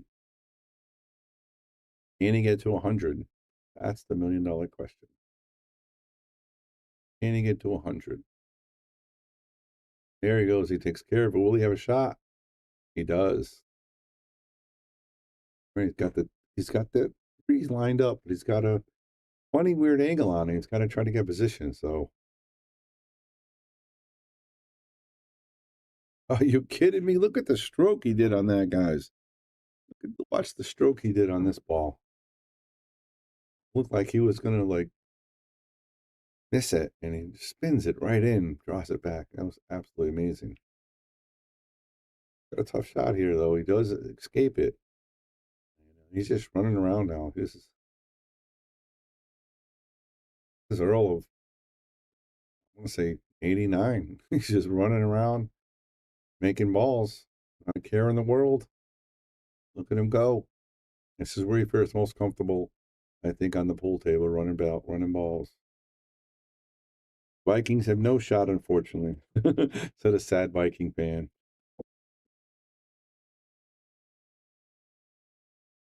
Yeah, his cue is something else.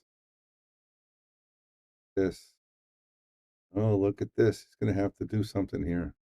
He was trying to hit that 12 ball out. Instead, he hit the 14, and he's going to leave himself a really, really tough shot. Try to cut this 5-ball in the pocket. Earl. Not out of the woods yet, but looking pretty strong from here. Playing the combo. Wanted to draw back again and hit that. Not happy with his position play or the way the reel bounced, but he's okay. He can still make this 2, but he was trying to get that 14 ball closer to the rack. He needs a good breakup shot. That's what he's worried about. He's not worried about running these 4 balls. So that's the $1 million question.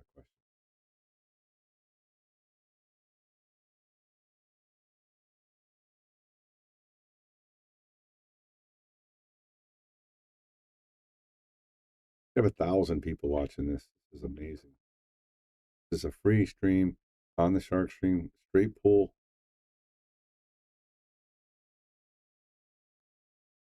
Interesting now. Like he's going to play 14, 12 and leave the 8 for the breakup shot. Correct, Tim. That's what I'm thinking. And this is the first time he hasn't been perfect on the break. And he just missed that 14 twice to oh, he's not happy now. Bang this cue on the table. He wanted to get by it.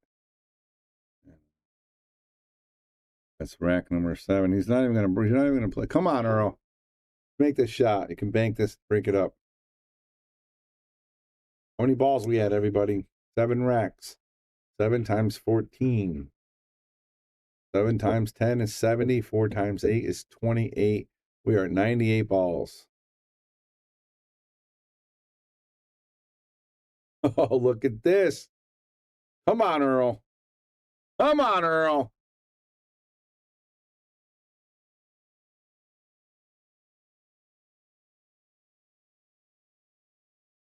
That's 100. What's he doing?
Right. That's 100 balls. He's taking a quick break. He says he can do more. So we're going to keep going.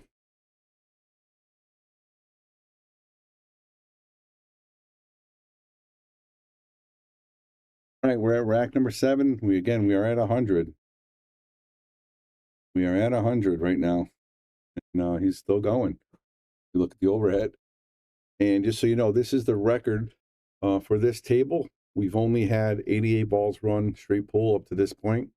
And this is the highest for this tight table here. And again, we should have 1,000 people watching this. Everybody should share this out. This is incredible. Earl Strickland, 62 years of age, breaking records on the shark stream. Got the high run for this table, still going. And, he's telling me out there, I'm putting a spin on that ball, spinning the ball off the break. That's why he's getting a shot. And that's why the cue ball is not scratching. He's so right. So right.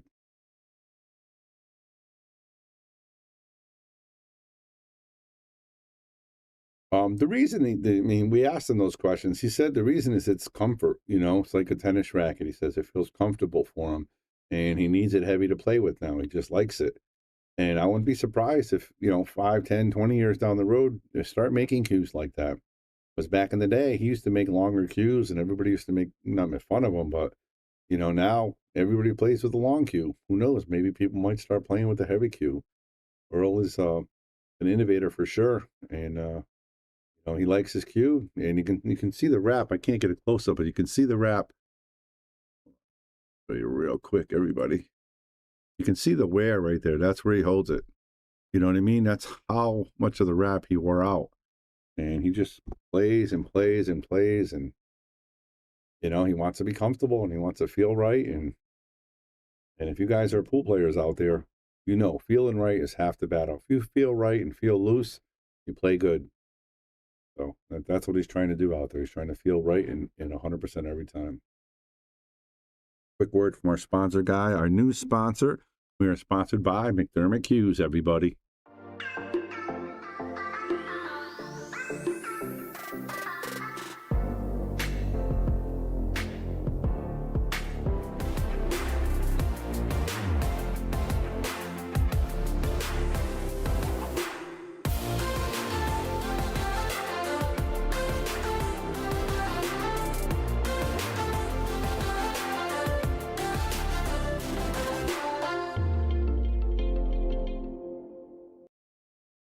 Hey guys, we're back, and we got the great Earl Strickland in the booth. How you doing, Earl? Okay, not bad. All right, you look magnificent out there, man. It took me a while to run 100, but I did it, and sometimes it's that way. Sometimes you run 100 right away, and then sometimes it takes all day. Yeah, well, I mean, these are 4-inch pockets. Our highest run ever in this Yale Billiards place has been 88 on that table. So you now have the record. Sure, it's not your first record. How many records do you have? You ever notice? It's a hard table to run 100 balls on. You gotta really pay attention. I made one hell of a shot when I cut the 15 ball in. Yeah. I landed funny on my break ball over there in the corner. I knew I was in trouble. But I made a good shot and broke them open, and the ball came off the rail and spin and froze against the stack. That was some shot. I cut the 8 ball, and I didn't really believe I could do it. You know, especially when you're over a ball like that. Yeah. You made a couple shots when they were on the rail. You had to like spin the ball, put a 3 ball in the corner. I mean, you were just that 15 ball I made was the hardest shot though. That 8 ball break where you broke up the rack to get to 100. The bank, yeah. But that was incredible. Yeah, it wasn't bad. That was Efren-like, wasn't it? It was Earl-like. Well, you know, I had to hit the corner ball too when the cue ball came around. Yeah. If it hit in the middle of the rack, it would just stick to it. So it was very fortunate, and I still have a break shot, and I'm still on this run, but probably won't make it much further. I'm kind of pop my bubble once I get to 100. I always try to get to 100 every day. At home, I practice straight pool all the time, and my goal is to get 100 balls. Yeah. Some days, a lot of days, I don't get it. Wow. You know, is your table 4-inch like this? No, it's not as tough as your table. No. But it plays, you know, indifferent sometimes because it's in a basement. You know, it's underground, so it's real moist down there. Yeah. But your table's harder to run 100 balls on. Yeah. But at the same time, I don't think any table's easy to run 100 balls. You know what I mean? Yeah, I do. Running 100 balls is really hard. And like you said, you use a lot of spin off the break, right? Yeah, that's the key to my success playing straight pool is when I break, I take uncalculated risk on the break because the more you spin the cue ball, the more it'll get away from the rack. It's got a chance to get away. Yep. But if you don't put any spin on the ball, you're a flat ball player in straight pool. You'll have a tougher time with the break shot than I will. You won't try to hit them as hard. I'll tell you that, because funny things happen when you don't spin Sometimes it lays right where I don't want to spin it, but I don't have to. Yeah. But it's rare. It's very rare. I'll tell you that right now. Watching your cue ball this whole time. You really have to spin that break shot just a little every time somewhere. Yeah. And the key is to know where it's going to go. That's the key because you're going off other balls. After that, what's puzzling to me is I don't always knock them all open because I'm not trying to. Yep. I don't think that's the way the game's supposed to be played. But then you got to immediately start figuring out how to get them back open again. You know, right. The little cluster of 4 or 5, 6. Yeah, you did that a couple racks. We had 3 here and 3 there. Yeah, and broke them both up nicely. And I got a nice roll too that ball didn't go when it banked across the table. Yeah. You know, I have a photographic memory, you know, for pool. I believe it. I can remember all the shots. And if that ball would have went, when I broke them open, the ball, you know, went and hung up in the hole. If it would have went in, I'd have had a real hard shot. So there's a few little breaks along the way, but I still say straight pool is just so much more intelligent than all the other pool games.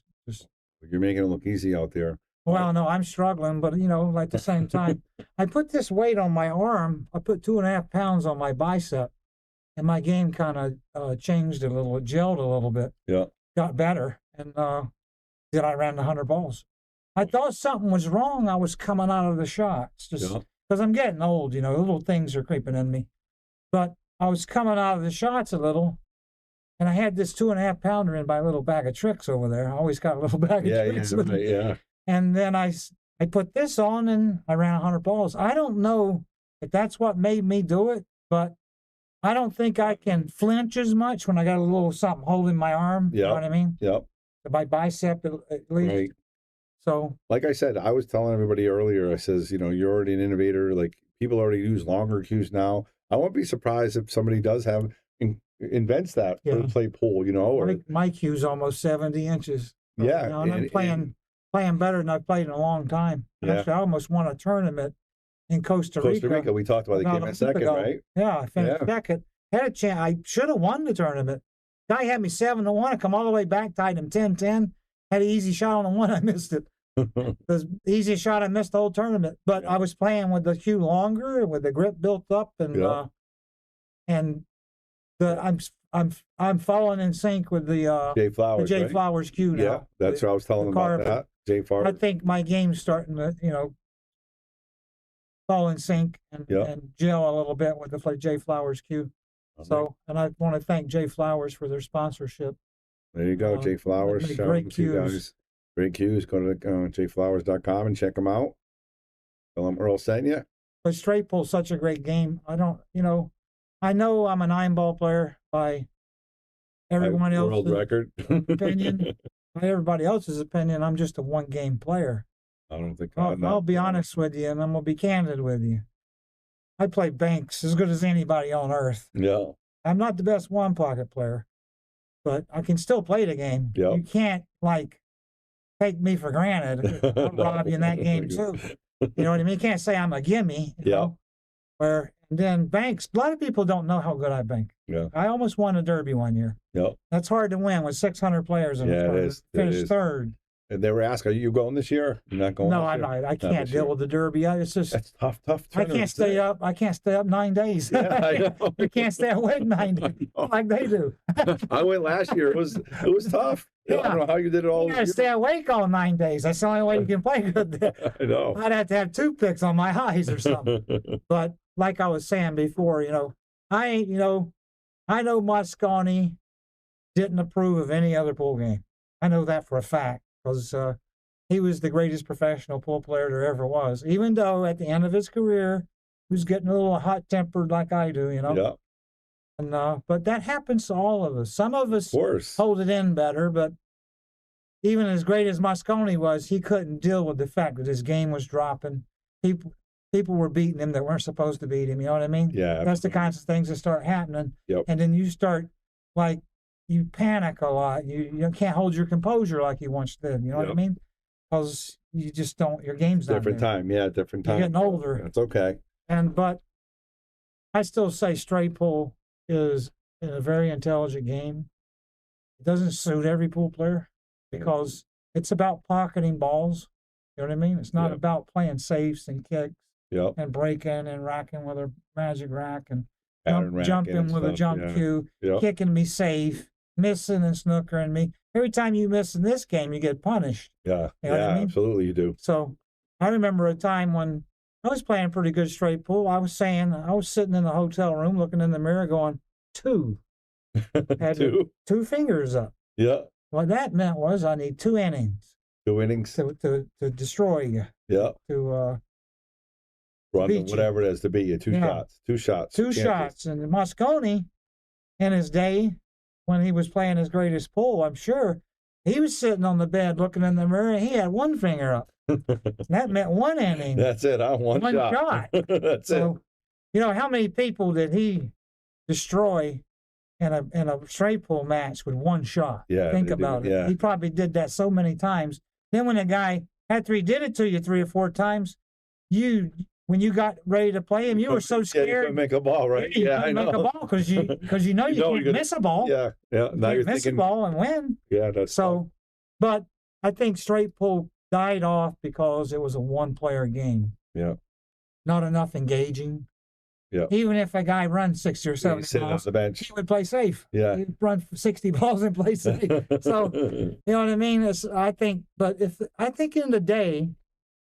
Back in the Mosconi era and the Irving Crane era and all that, I think if they would have changed straight pull to an offensive game, you know what I mean, where you don't run so many, just 3 or 4 racks like I've been mentioning. Right. I've said a few times that we should play a format where you run 42 balls, you stop, and then the other guy runs. If 42. you miss, it counts like as a stroke or an inning or something. Well, if I run 30 and I miss, you just take ball in hand and finish the rest of them. You got 1 miss. Yes. Okay. And then you play innings. You play 5 innings. Yeah. I run 42, you run 42. We're tied, all right? 42. I run 42. This is going to the 2nd inning. You run 42, I run 42. We're 84. Okay, we're tied. Right. Now we go to the 3rd inning. I run 30 and miss.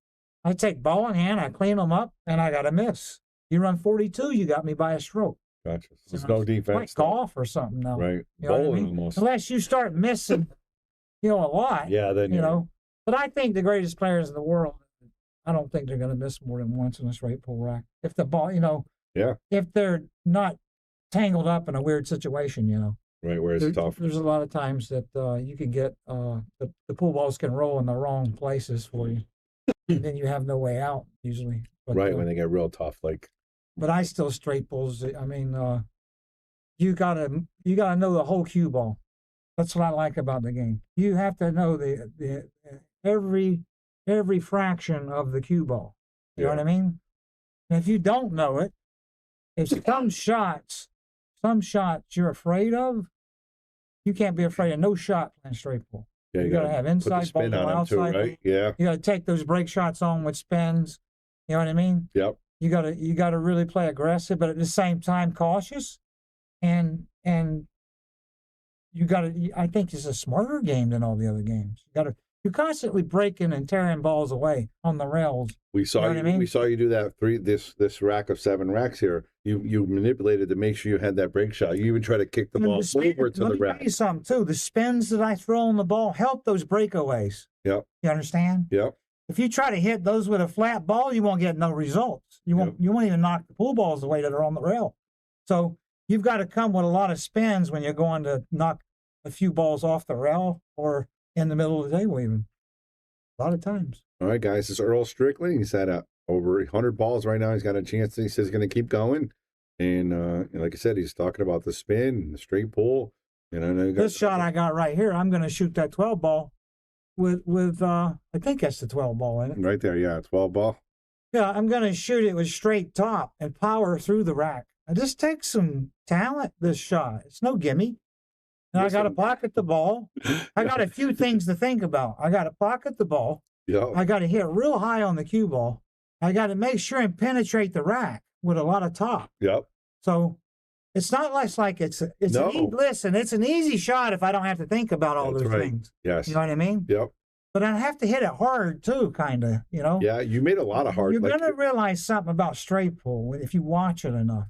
You shoot harder in straight pull than you do in 9 ball. Yeah, because you got to get the balls out. Because you got to break the balls away. Yeah. And you have to keep hitting hard to do that. You can't baby those shots. Yep.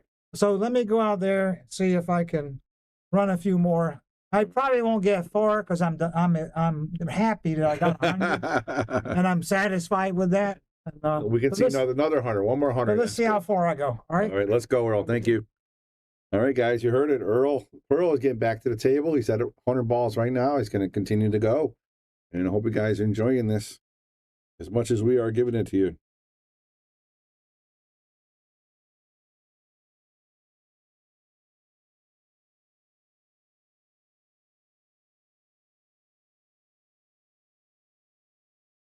Be right back. Continue to watch. Enjoy.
All right, guys. Earl the Pearl, 7 racks, over 100 balls, was absolutely amazing.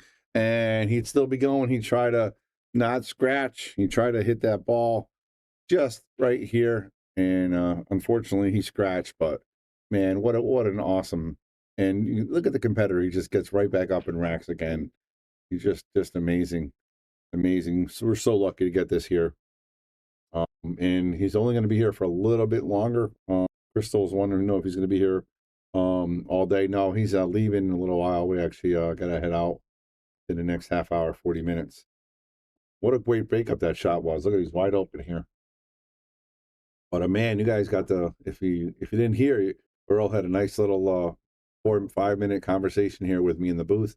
You can go back like 10 minutes from this point in the video, and you can listen to it. And you can listen to the great one, Earl Strickland. So not only get pool knowledge on the table, you get to listen to him as well.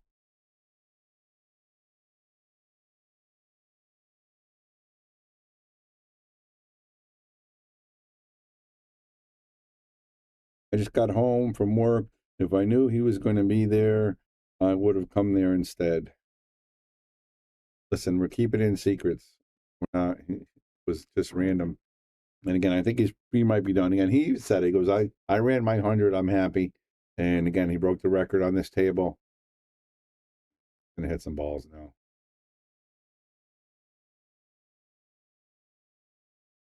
Might be doing some trick shots. You guys are lucky, man. You guys are lucky. Get to see Earl the Pearl do some stuff on the free stream.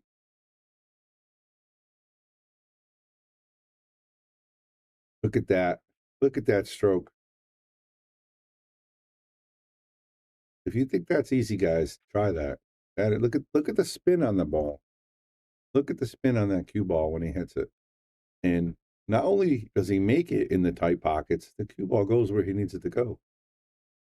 Try to roll it right to the edge. It just went in.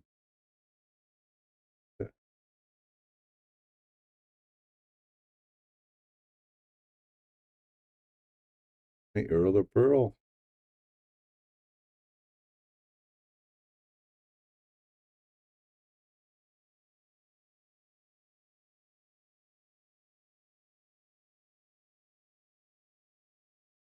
All right, here he goes.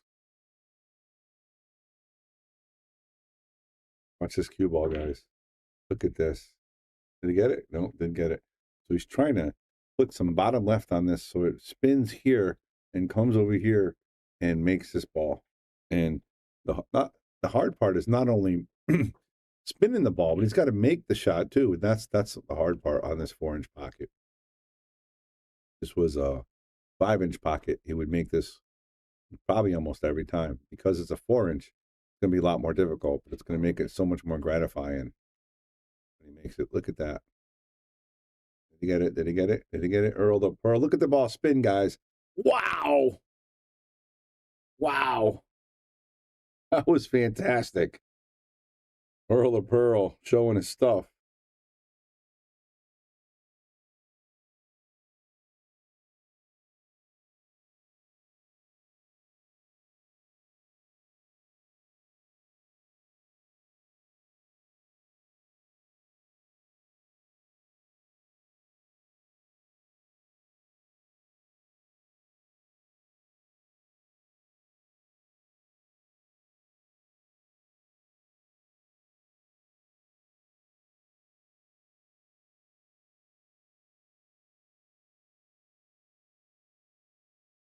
I'm not exactly sure what he's going to do here, but I can't wait to find out.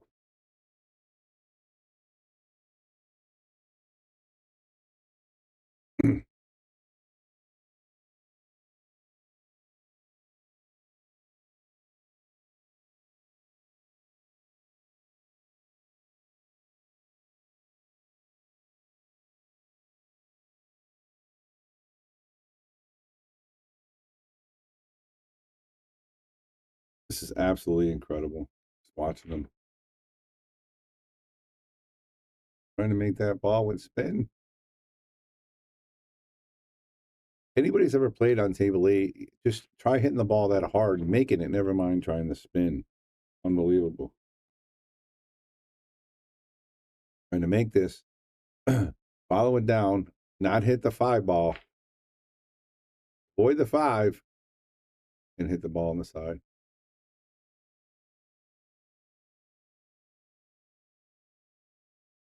Trying to make this 10 ball, I think, right? Trying to make this 10 ball side.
All right, guys. Again, I hope you're enjoying this.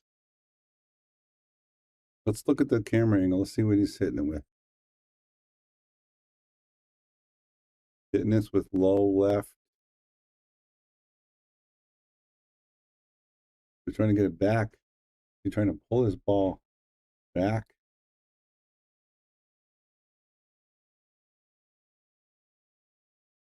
He's not practicing now. He knows he's on live stream. He's just putting on a show.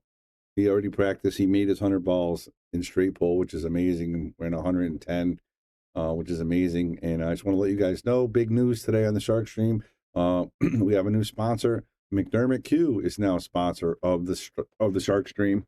And I just got informed of other big news. And Jeremy Jones is going to be commentating on Lucas and Fedor match tomorrow. How about that? Look at this, Earl Strickland. I mean, what's better than that? Earl Strickland making that incredible stroke shot. Let's see if we can see it again. Might get just the end of it, but what a great shot there by Earl of Pearl. Amazing, amazing shot.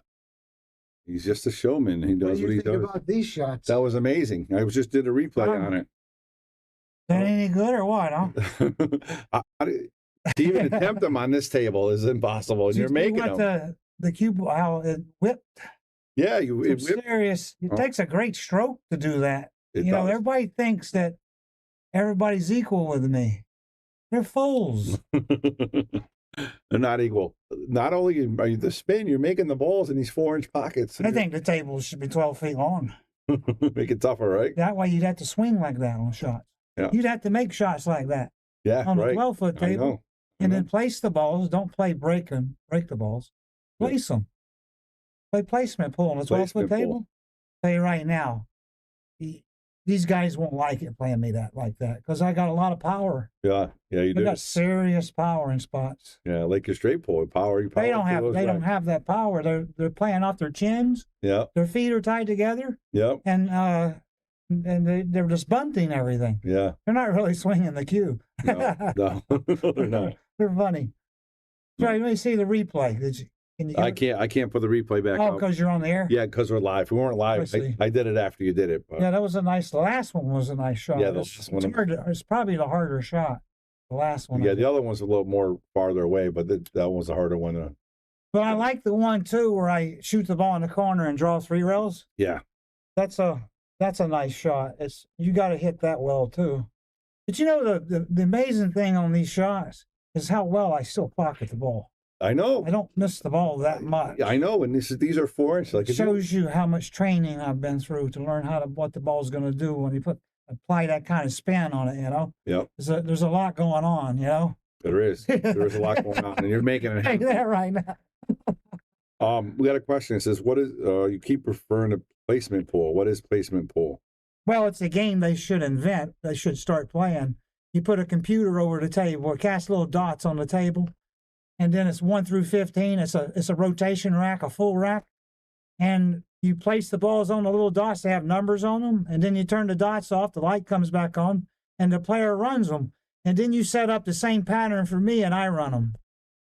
So it goes by misses there. You're not playing defense. You're not playing. No, there's no defense, no kicking, no safes, no breaking, no magic racks, no bullshit. What it is. Yep. Take all the luck out of it.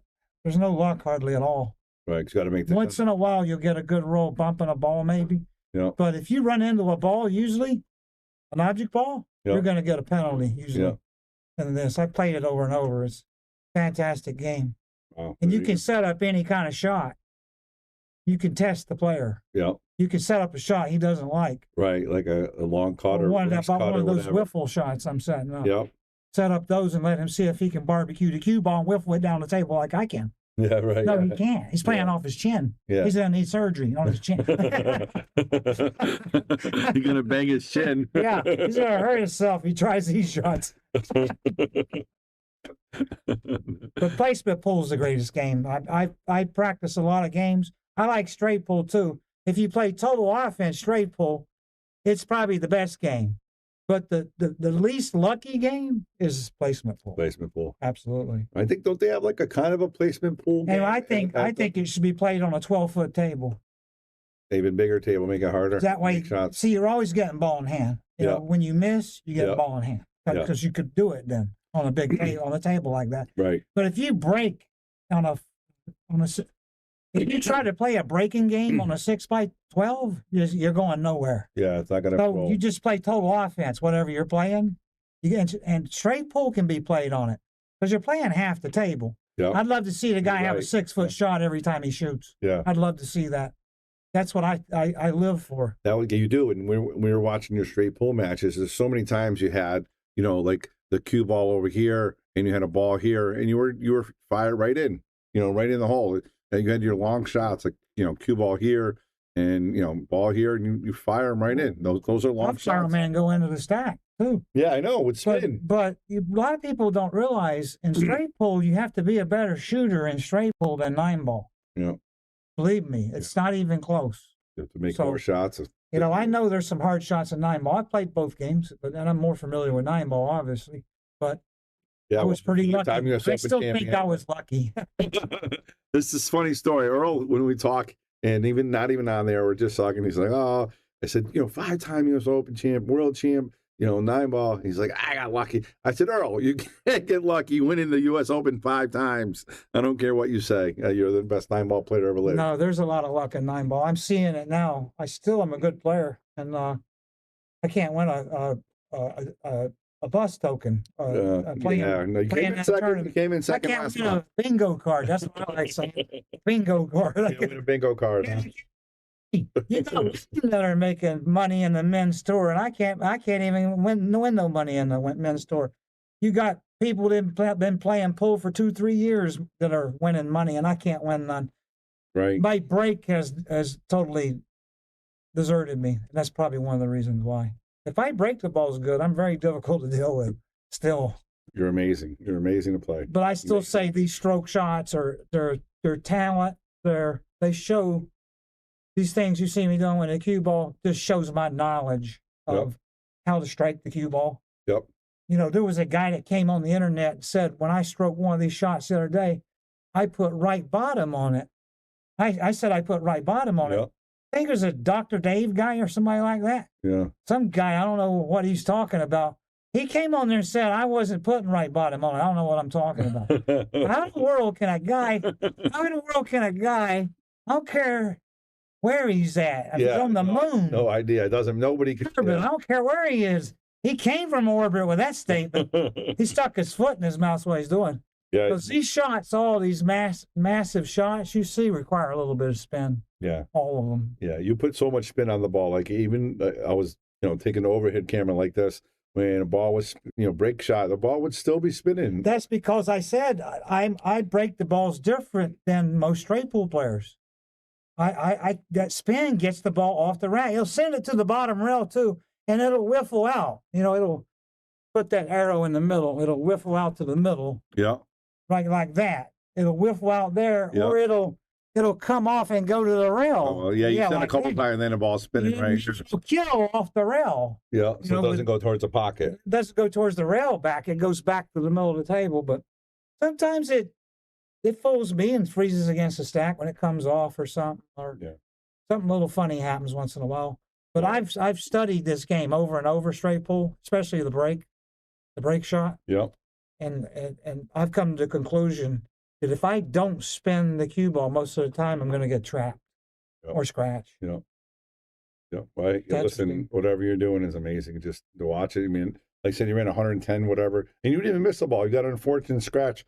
You couldn't believe that ball drew that much. Yeah. I was trying to draw over. It's supposed to be like right over here, right? Yeah, I was going to hit before the side and go to the middle. Yeah. It was going to come out to here. Come out to here, yeah. Right there, and then the 6 was here, right here. Right here. The 6 was there, and I had a perfect break shot, see? Yeah. But it drew too much. I hit it with a flat ball. I didn't want any spin on it.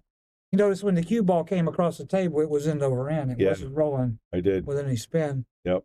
But I mean, you were 110 balls. I don't do in any sport where people go on and question the greatest players in the world. Lance Lascotti said running over 100 balls in his table, that's strong. Lance. No, it's a small feat. There's no doubt about it. It's not an easy table. What are they, 4 1/4 or something? 4, I think, like 4 less than. No, it's about over 4. Over 4, yeah. Yeah. It's definitely very fair. It's a fair table, and but difficult. Yeah. Made it look nice. It was fun. It was good to watch, and everybody. Yeah, tell Lance I said Happy New Year. Happy New Year, Lance. He can hear you. He can hear you. He's got a lot of things going on too. He's doing his own streaming. He's got his tournament going as well. You still playing with Gully? I say no. I'm with Jay Flowers now. Jay Flowers. Yep. Earl first money game was against the Milkman for a dime when you were 10 years old. It was the Garbage Man. The Garbage Man. Yeah, for 10 cents. That was my first. That's when I discovered that you could gamble at pool. So make money without working. Yeah, I was 10 years old, and I turned into a total degenerate after that at 10. So then what you got on there? Yeah. Ran over 100 balls. You still playing? Yeah, okay. Yeah, that's it. If you guys got any questions for Earl, let him know. Spit them out while he's here. Yeah. He says, what is the next tournament Earl will be attending? Thanks for watching. Yeah. Yeah. That's awesome stuff.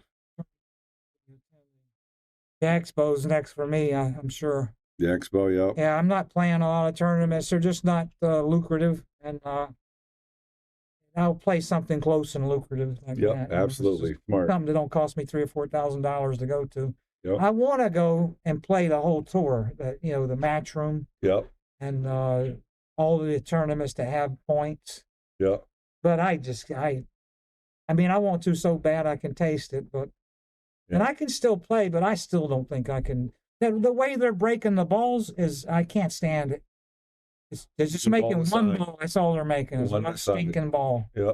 They ain't making no other ball hardly. Yeah.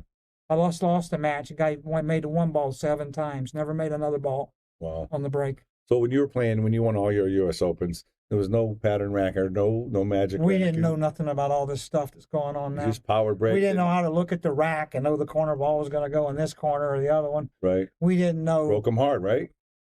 There were some strategies, but they were not as effective as these they got today. Right. The magic rack's the worst thing in the world. I don't even break good with it. I think I break worse with the magic rack for some reason. But I know that they're tighter. The only thing I don't like about it is the ball is suspended. It's off the table. Yep. It's in the air. Right. Yeah. Right. It has to be. Yeah, it has to be. It seems like it. Yeah. So then after you break, you got to negotiate that rack with pool ball sitting on it. Yeah. So smidge makes a difference. But there's, like I said before, the break is a broken shot. Yeah. That's why I want to play another game.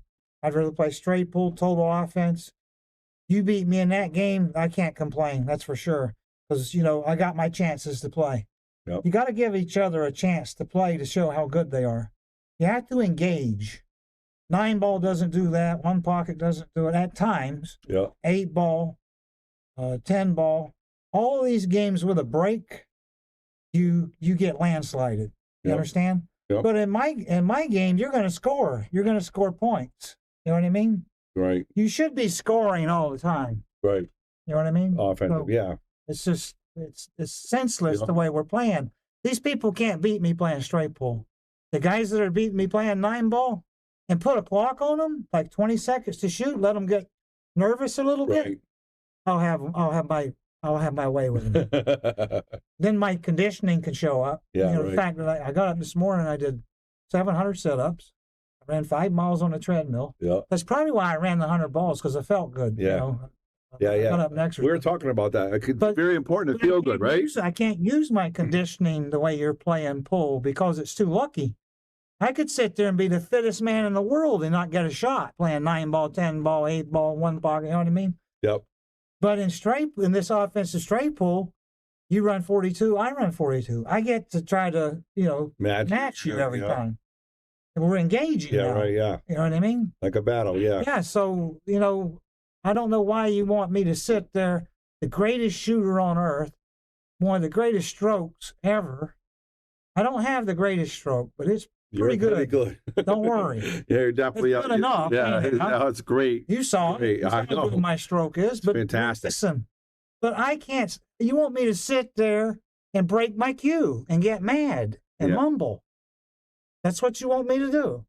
No, I want to see. I you trained fall my like whole that. life for serious moments in pull, Yep. for a chance, just a chance. Yep. You know what I mean?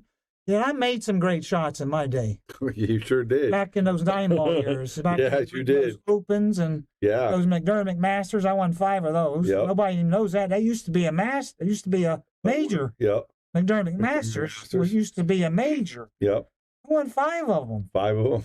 That was one of my goals, was to win the McDermott Masters. It was a big tournament. You remember it years ago. Yes, absolutely. I won it 5 times. I won the U.S. Open 5 times. I won 5 or 6. I won 6 world titles, but they're only giving me 3 because they're only WPAs. The other ones don't count because they figure they weren't world Yep. events. You know. So really 6, but they gave you 3 plus 5, but you got 5 U.S. Opens. As far as I'm concerned, I won 16 majors, but I can't sit there and be this talented and not get to shoot and that. And you want me to sit there and swallow all that? I ain't gonna do it. I'm gonna get mad or something. But I'm learning how to just sit there. You want me to be content? That's the stupidest way you want me. Right.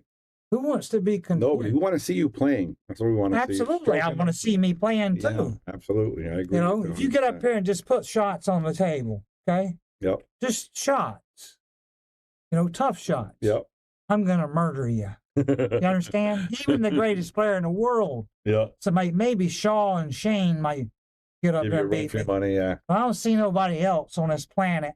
Maybe you can go to Mars and get somebody. I don't know. But I ain't seen nobody that can sit there and shoot tough shots with me. Now, you can get lucky and beat me and magic rack me and jump out all my safeties and miss and snooker me and play me real slow play me and torment me, Yep. make me not want to play, Yep. make me want to give up. Yep. Then Get you you can win. aggravated, yeah. Then you can win. Yep. Let's get up there and play horse or something. You ain't gonna win. You ain't gonna win playing me horse and pull. Hey, No, all right, now. no, you got the whole tools. You got all the tools. I got all the shots. Don't worry. Yeah. I know. Awesome. But you know, I don't want to sound like sour grapes, but I still say the game's got to be changed Yeah. because you can't identify right now. You don't know who's better than the other player. You don't know who you're going to lose to. Right. You don't know when you're going to lose to someone you shouldn't lose to. Yep. You can't identify anymore. Yep. Who's the best player, really? Yeah. 'Cause like you said, everybody's making the one ball. And then You can't identify that. Ruiz guy won everything last year. He ain't won nothing this year. Yeah. So what's that tell you? Yeah. There's no consistency in the luck. Yeah. That he was getting lucky. Yeah. You know, he ain't that. He's a good player. I don't even think he's a great player yet. I don't care if he's one on open or not. Yeah. He can't get up and match my tools. Well, I'll tell you that right now. your tools, you got, in talking, you said 3. But I still can't break. The reason why they're playing so much better than me is they break better than I do. Yeah. And they jump. They get out of everything. Yeah. Anytime you get them in a trap, they get out of it. And they win that game. Yeah. And it's demoralizing, you know? Efren, it killed him. It killed Efren's game. The jump cue ruined him. Yeah. Because he was the best safety player on earth. Still is, probably. Yeah. Even at almost 70 years old, I still say he plays safe better than anybody.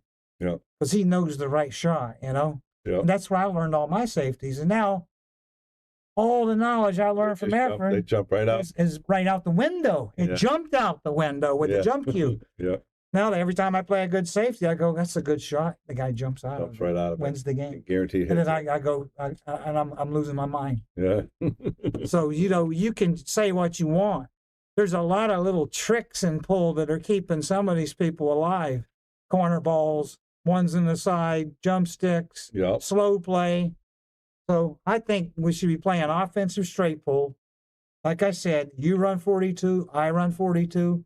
And to go to the second, you play 5 innings. And you're on a shot clock. This is be the interesting part, is being on a real short clock playing straight pull. Yep. You're going to panic. You understand? Yeah. Because you need and I'll give you 1 timeout per rack. But still, there's a lot of panicking in straight. You're thinking about where the break ball's going to be. You're thinking game, you know, especially if you put a little pressure on you. Yep. You know what I mean? Yep. So I think that would be way more interesting to see 2 guys engaging at that than one guy sitting 8-0 and 9 ball. Right. Yeah. And he ain't even in the match. You know what I mean? Yes, I do. So I don't know what you guys want. I can still play. Listen, I can't use my my fit that I work out, my regimen. Yeah. It's no good in 9 ball. If it would be good if we were playing my game, we were playing straight pull with 20 seconds to shoot, my exercising would show up. You understand? Yep.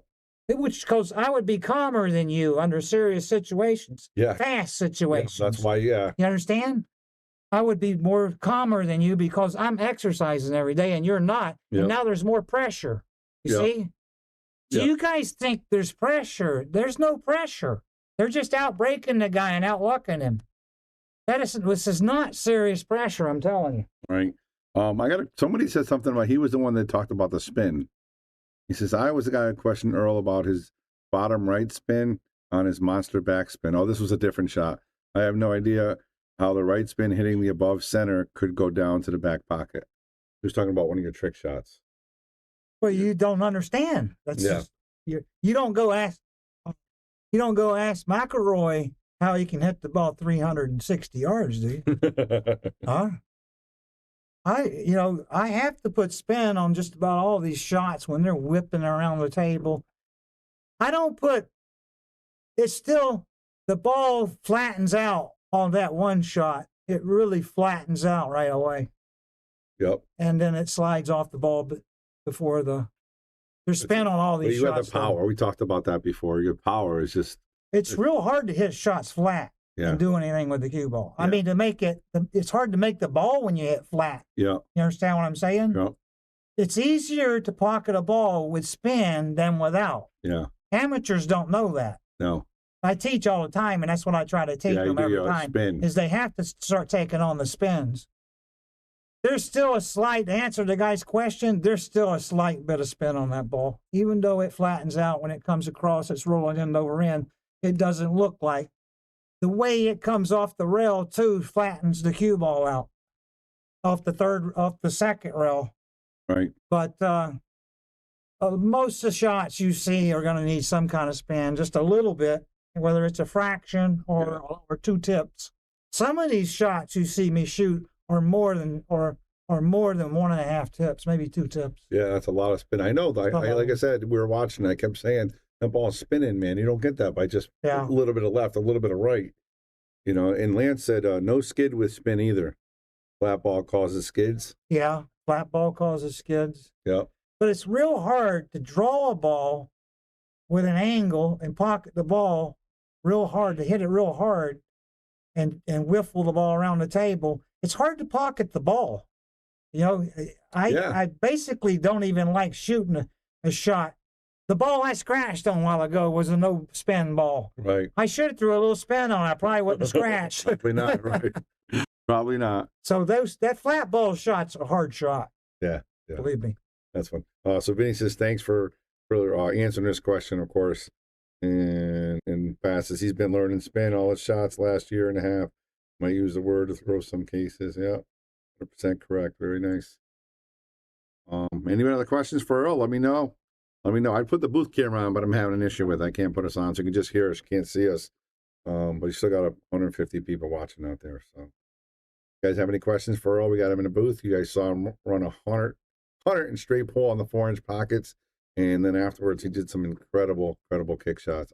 Trick shots. Spin, draw shots. Spin, draw shots with the They're balls. pure talent, though. Yeah, They're not trick shots. Yep. All the shots I just shot are not trick shots at all. They're just pure talent, raw talent. Believe me, because it takes a long time to learn how to do what you saw me doing with the cue. Yeah, that's why it took me 52 years. Yep. To learn how to do everything you see. Yep. So don't tell me pool ain't harder than golf. It's still, see, what's wrong with pool is you got to set up where it's lucky. You set it up like I said, it'll be just as hard as golf. Yeah. Make it tough. There's be more pressure. You need more pressure. That's what you need. More pressure. Because golf's still easier than pool. Because you got a big area to hit to all the time. You know what I mean? Yeah. The only time it gets hard is when you get around the green. But them guys, when they get in the bunker, they splash it up right by the hole. I know. So I'm trying to figure out. They're trying to tell me that the commentator will say, man, this is the hardest shot in the world. The guy will make it. Yep. They've stuck their foot in their mouth so many times in golf. It's a joke. Yeah. You know what I mean? Yeah, because they may pull these great shots. They shouldn't be no bunkers. I don't think. It should be tall grass everywhere. Okay. Yeah. I think that's the way I agree with you, because you're right. They get out of it. They need some kind of, I think the bunker's too easy. Yeah, I agree with you. And they got it. And I'll tell you something they do, too, in golf. They don't want to humiliate the players. Yeah. So they set it up to where it's kind of idiot-proof for them. You know what I mean? Yep. And what they do is they fix the bunkers where when the ball hits near the bunker or goes in it, it rolls to the bottom. Right. It won't stay on the sides. Right. So it's a nice, easier shot. Yeah. Yeah. So, I played on a lot of Donald Ross courses. He didn't build them that way, Ross. They're on the side. Yeah, you had like lips in your way and stuff like over there in England. Yeah.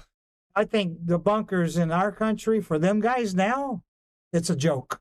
It ain't even difficult. You know what I mean? They're trying to hit it in the bunker. You know they are, right? Yeah, it's not that bad. I know. Because it'll roll down to the bottom. Right, I'm still not a great bunker player, and I know they're better than me in the bunkers, but I still say it's too much of a given for them. They need something harder than that.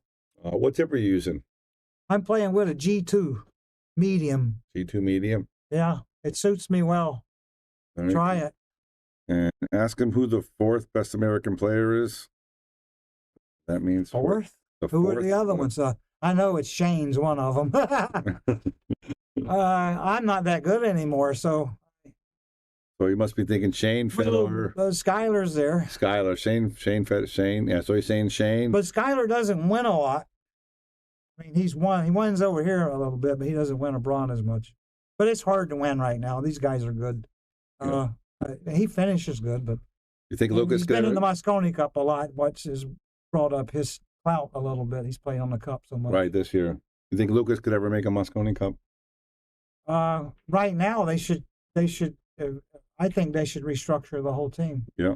I think it's Shane. Fedor, Sky. Fedor's not an American, though, really. Yeah. I'm sure he's going to become an American. Yeah. He don't want to go back to Russia. No, he's getting all the paperwork. He's doing everything he needs to do for sure. When he becomes American and he's in the top 4, I'll say he's in the top 4. Yeah. Anyway, but I thought that was kind of strange putting him on the Moscone Cup. I just, I know they thought it was the logical thing to do, but I don't know. I question that myself. Yeah. But anyway, then you got Chucks to say there's 4 Tyler players. Steyer. I don't know who the top 4 players are in this country at the moment. And that's a hard question. We know Shane and we know Skyler. the other two is there might be some kid out there we don't know about that's better than all of them. You know what I mean? Yeah. That's what I told him on the podcast with Emily over there at the U.S. Open. I did a podcast. I told him, I said, you should go out there and get about 5 18-year-old players and then send them in there. Because they've been beating the same players for over 10 years. They know how to beat them. I know, yeah. It's the same players. Listen, they've beaten the same guys for 10 years. Yeah. you become where you're content. Same thing, yeah, right, yeah. Just they're beating you over and over, the same players. What do you think about the carbon shaft? Is that a carbon from Jay Flowers? You know, I had my doubts about the carbon when I started with it and when I was going to sign the contract, but Jay Flowers makes a great carbon. I'll tell you, it's suiting me fine. There you go, guys. I'm playing with the classic shaft. Yep. It's very affordable. It's a nice price. Yep. He's got some nice prices on them, and they suit me well. And you saw the power they Yeah, we did. You saw the power that they possess. So I've got a question. What do you think about Johnny Archer going back on tour and trying to make Mosconi Cup? well, he just called me last night and told me the news. So I'll be honest with you. It's hard to, like I said before, about Skyler. He wins in America, but it's hard for him to win abroad. And it was for me, too, when I was playing my best. I only did it a few times. But, and then the competition's harder now, too. There's more better players. They're not necessarily greater than Mosconi era or Mizrak era or my era. There's just more of them. The field's deeper, you know what I mean? So, Johnny, to make the Mosconi Cup, it's a long shot. I'll say that. That's for sure. I like Johnny, and I don't want to put him down. There's a lot of traveling that goes with this. He's 54 now, I think. I think he's 54. I'm 8 years old. 54 or 5, I know. He's not a spring chicken no more. He's got to fly all over the planet.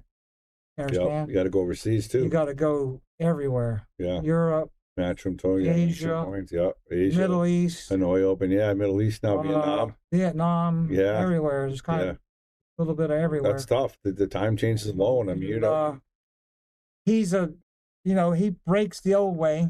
Hit him hard. Yeah, hit him hard, make him. You can't break like that no more. You got to cut the one. You got to try to make the one on the side. Maybe he can do it better than me. I can't do it. I simply can't do it. I make it once out of every 10 tries, maybe. That ain't good enough.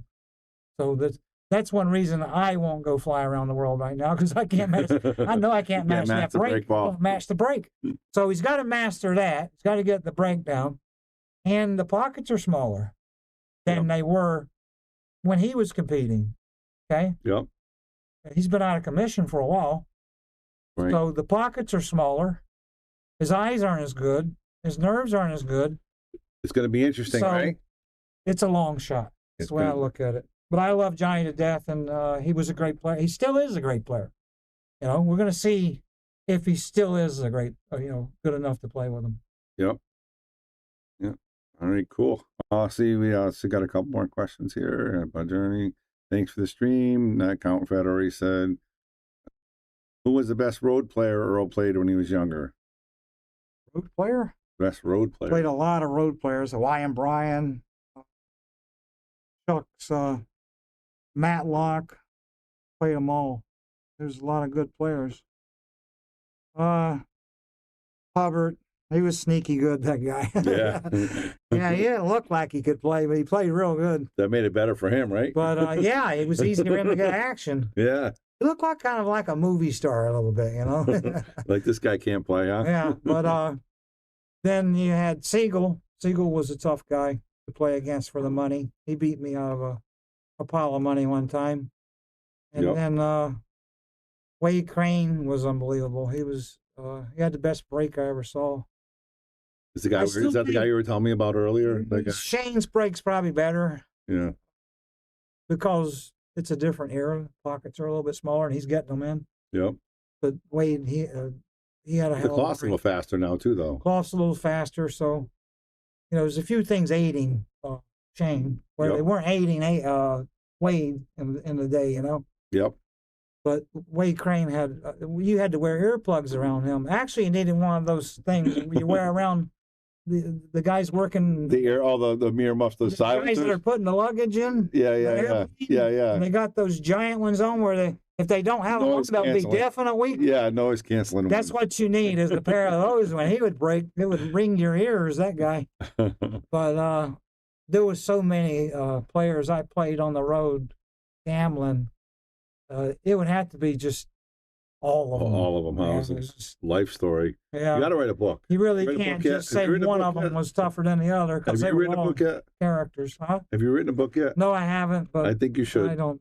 Maybe I'm not ready yet. We'll see. All right. Well, I mean, you can still write a book and still play. It doesn't mean you're done. You know. I still mean, want to play. I wish You they can would still stop. play. I You wish still they write a would book. break some other way where they need to get it where both guys can make a ball every time. Yeah. That's what they do. They Yeah. do. I think they should go back to the one on the spot and break from the side rail, and both guys can make the corner ball every time. Yeah. Nobody, not even a blind person, could miss it. Yeah. Right. Yeah. Unless he missed the one ball. You know what I mean? Or Yeah. Right. a nun could get up and break the corner ball. You know what I mean? Yeah. Yeah. So that, I think I would have a chance that way. Yeah. Because he might not get a shot on the one once in a while, Right. and I do, and I could win the match. Right. You know what I mean? Right. Where now they're making the one ball every time. But That this break they got now is just, I don't even want to deal with it because Yeah. I can't. I got no chance. What do you think about Corey Deuel? He's asking. Corey, he's Corey been Deuel. missing in action, hasn't he? Lately, I hadn't seen him. Yeah. I used to see him on the internet chirping a little more, posting. Yeah. And I don't see that. And then he's getting up there in age too now. I think he's 45 or something. Yeah. Yeah. He's not a 46? spring chicken anymore. So Yeah. maybe 4. I don't know exactly. But Corey's a very talented guy. Grew up under Jimmy Karras. Yeah. A straight pull genius. Yeah. Tell you what, he learned from a great player. I didn't have the advantage he had. I never learned from a player quite like Karras. Well, like Bobby. I learned more on my own, you know. But Well, that's what Bobby Hunt said back then. They didn't teach you how to play. no, they didn't. You had to go out and pay your dues. Yeah. But he grew up right under Jimmy Karras's wing, and he's a very smart player, very good straight pull player, good all-around player.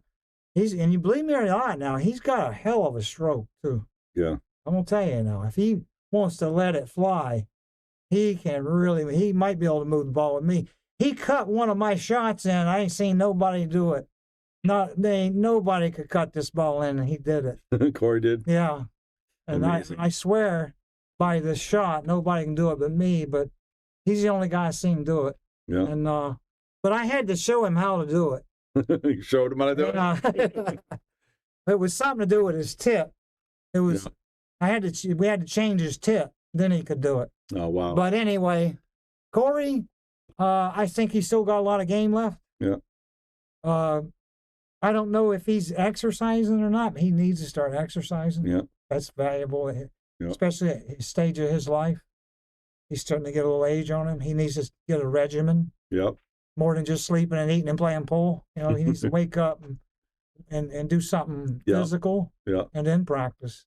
I don't know how he feels about pool right now. I haven't seen it. I don't see him as much as I once did. Yeah. I think he stays out on the West Coast more than out on the East Coast. Yeah, I haven't seen him in any events either. But like I said, very talented player. You don't ever have to beat him. Right. Even if he's not playing, he could beat you. Yep. He's that talented. Okay. And how heavy is your cue? I don't know. It's probably heavier than any cue ever. I promise you. Yeah. It's more than 25, I'd say. 25 ounces. It's at least 25 or more. Who's the real Prince of Pool? Deuel or Lascotti? Oh, Lascotti. Yeah, I don't know how he stole his name. He came along and stole Larry Lascotti's name. We're all characters, but Lascotti was the most characterized pool player I ever saw. One time we played, I ran into him on the road. I told you I played everybody. Yeah. We're in this all-night joint at Myrtle Beach. Stays open all night. Yeah. I don't know him, but he knows me. But that's the way it was. Those guys always had the edge on you. You know what I mean? Yeah. So I see him, and the guy tells me he plays pool. Now, do you remember how old he was? Was he a little? He was about 40. Okay. So he tells me he plays pool. I was only about 19. Yeah.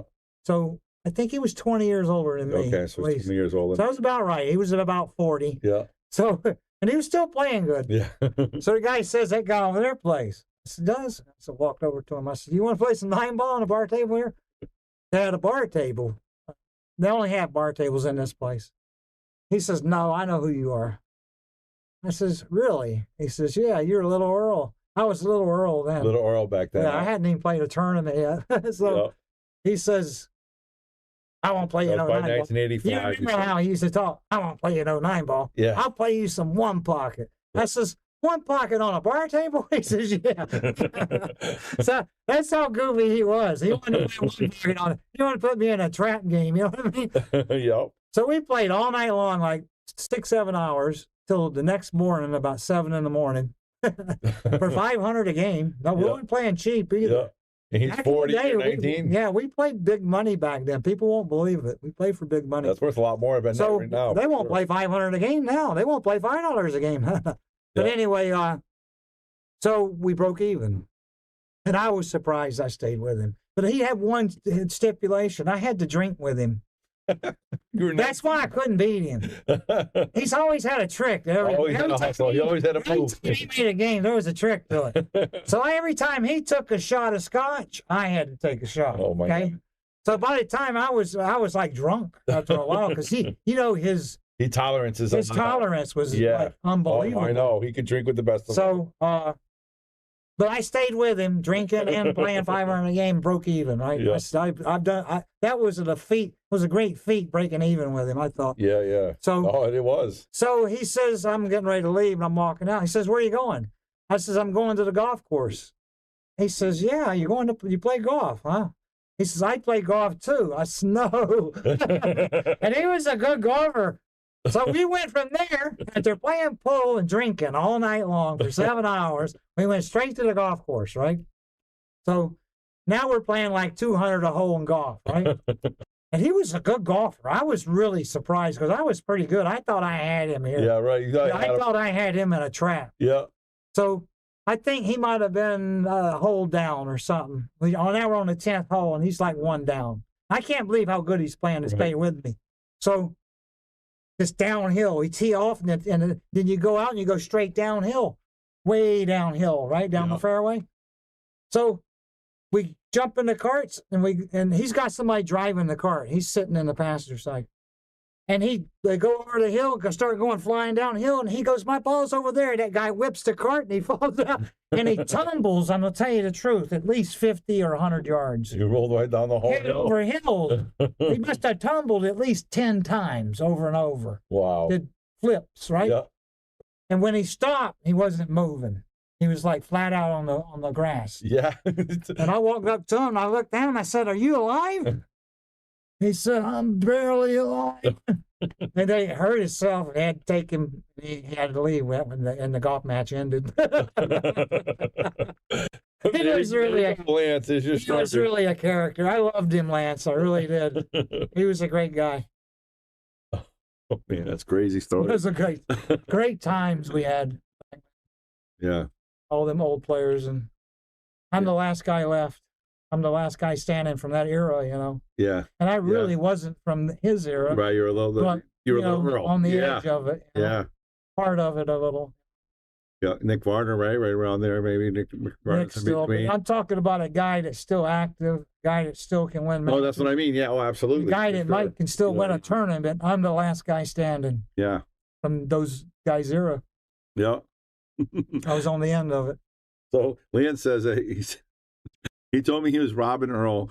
Earl tipped the driver to knock him off the cart. He's kidding. He always got the moves, though. He always got to move. Oh, he had to move with everything. Oh, he did. He got me on it. Those guys were smart. He was smart.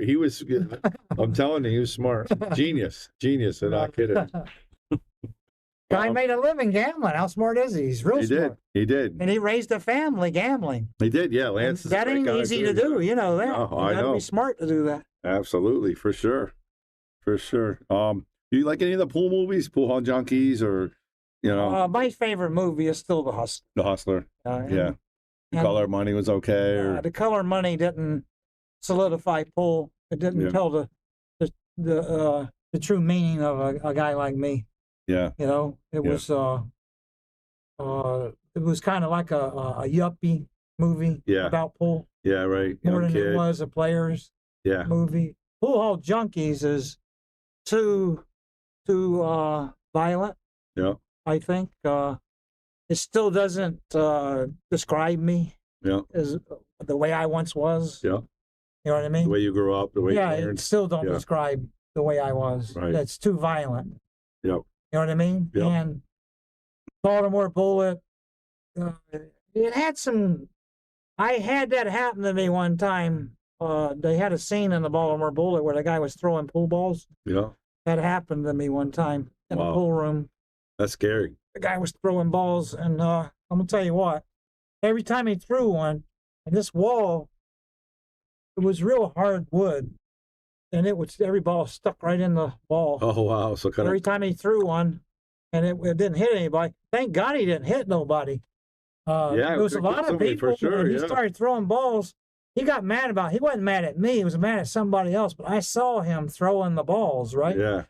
And they were like going by this guy's head, like close and missing. And they were sticking in the wall every time he would like throw one. Yeah. It would miss somebody and stick in the wall, and I'd go, "Wow!"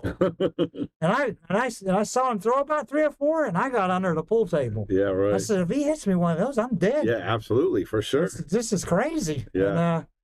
And, I don't want to give anybody any ideas, No, you know, but no, that really happened one time when I saw it. And then they showed that scene in the movie, Baltimore Bullet. And the Baltimore Bullet had some of the descriptions of my life, but still it was not exact. You know what I mean? The Hustler was the best movie. Yeah, It described the history of pool. It described us. Yeah, it did. You know? It did.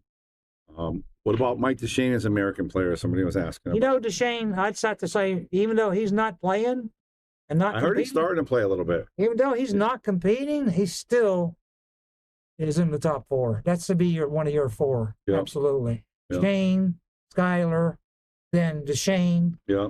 And then that 4th one's hard to determine. Yeah. Hey, me. Yeah, that's right. Earl Strickland, if you get everything right, it's me. Not just. No, I'm past my prime and I'm done. I don't even want to take no more credit. I don't know. But I can still shoot. You can see that. We just saw that. We were 100 balls on this table. That's no easy feat. That's a record on that table. I'm still, capable of playing. And I love pool. I play every day, you know. Did you ever play Ermin Bullitt or Elliott or Vernon Elliott? Ermin Bullard? I played Vernon Elliott. I played, who was the other guy? Bullard? Yeah, Ermin Bullard. Bullard, yeah. I played Bullard he was a bar table player. Yeah. Played with the big ball. Yeah. I think he was from out there in Tulsa or Oklahoma City somewhere. He was from Oklahoma, I think. Okay. And then Ermin Bullard, yeah, I played him. I played Vernon Elliott, Banks. Vernon Elliott was a great bank player. Yeah. Probably almost as good as Eddie Taylor. Oh, really? That good, huh? He was good. He could play. Yeah. I think he beat me. I gave him a tough time, but he beat me. We played banks. Really? We gambled, yeah. How often did you lose, though? Years ago when I was gambling, I didn't lose too often. No. But when I lost it all. These guys won't do that today. If they win a set and lose a set, they quit. I know. They can't do that. Yeah. If I won a set and lost a set, I'd lose everything. That's true. That's true. That's the back in the day. That's what we did. We played. I'd lose everything. And then I'd go home and steal money off my mom. I remember one time, I loved pool so much. My mom had a coin collection. I loved pool so much. I was sitting there one day at the river, and I wanted to play some pool. I was fishing. I said, where can I get some money? So I took off for the house. I said, there's something in here I can sell.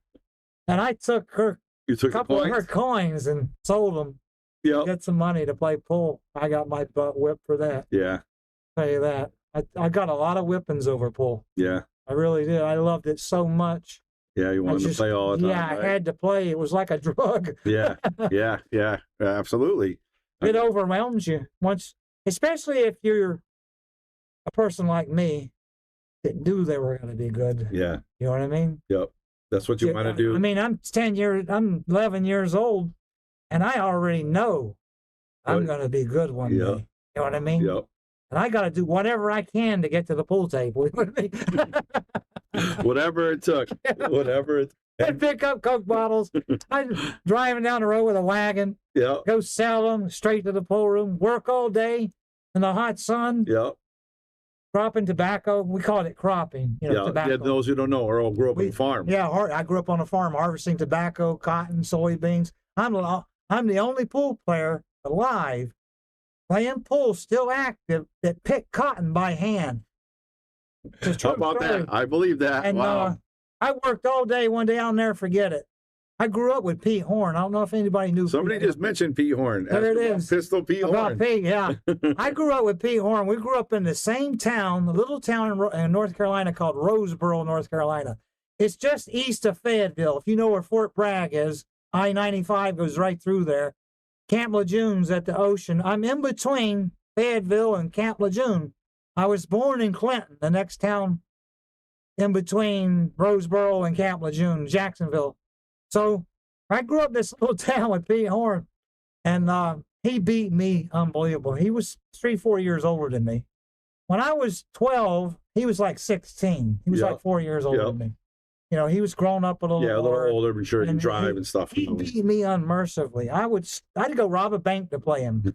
That's how bad I wanted to play him, right? Right. But he beat me every time. But one day I worked all day in the hot sun. I'll never forget it. Cropping tobacco for this guy next door, the next farmer over. And and back then I didn't pay you much. I worked 16 hours. Yeah. And I made $12. $12, 16 hours. $12 for 16 hours in the hot sun. Okay? Yeah. I went home, took a shower, and run straight to the pool room as fast as I could. My mom wasn't at home at the time. Got in the shower, straight to the pool room, Roseboro. Seats are on the front table. Yeah. I walked in, I said, let's play. So he beats me out of the $12. Now I'm walking home. I'm crying, snot's running out of my nose.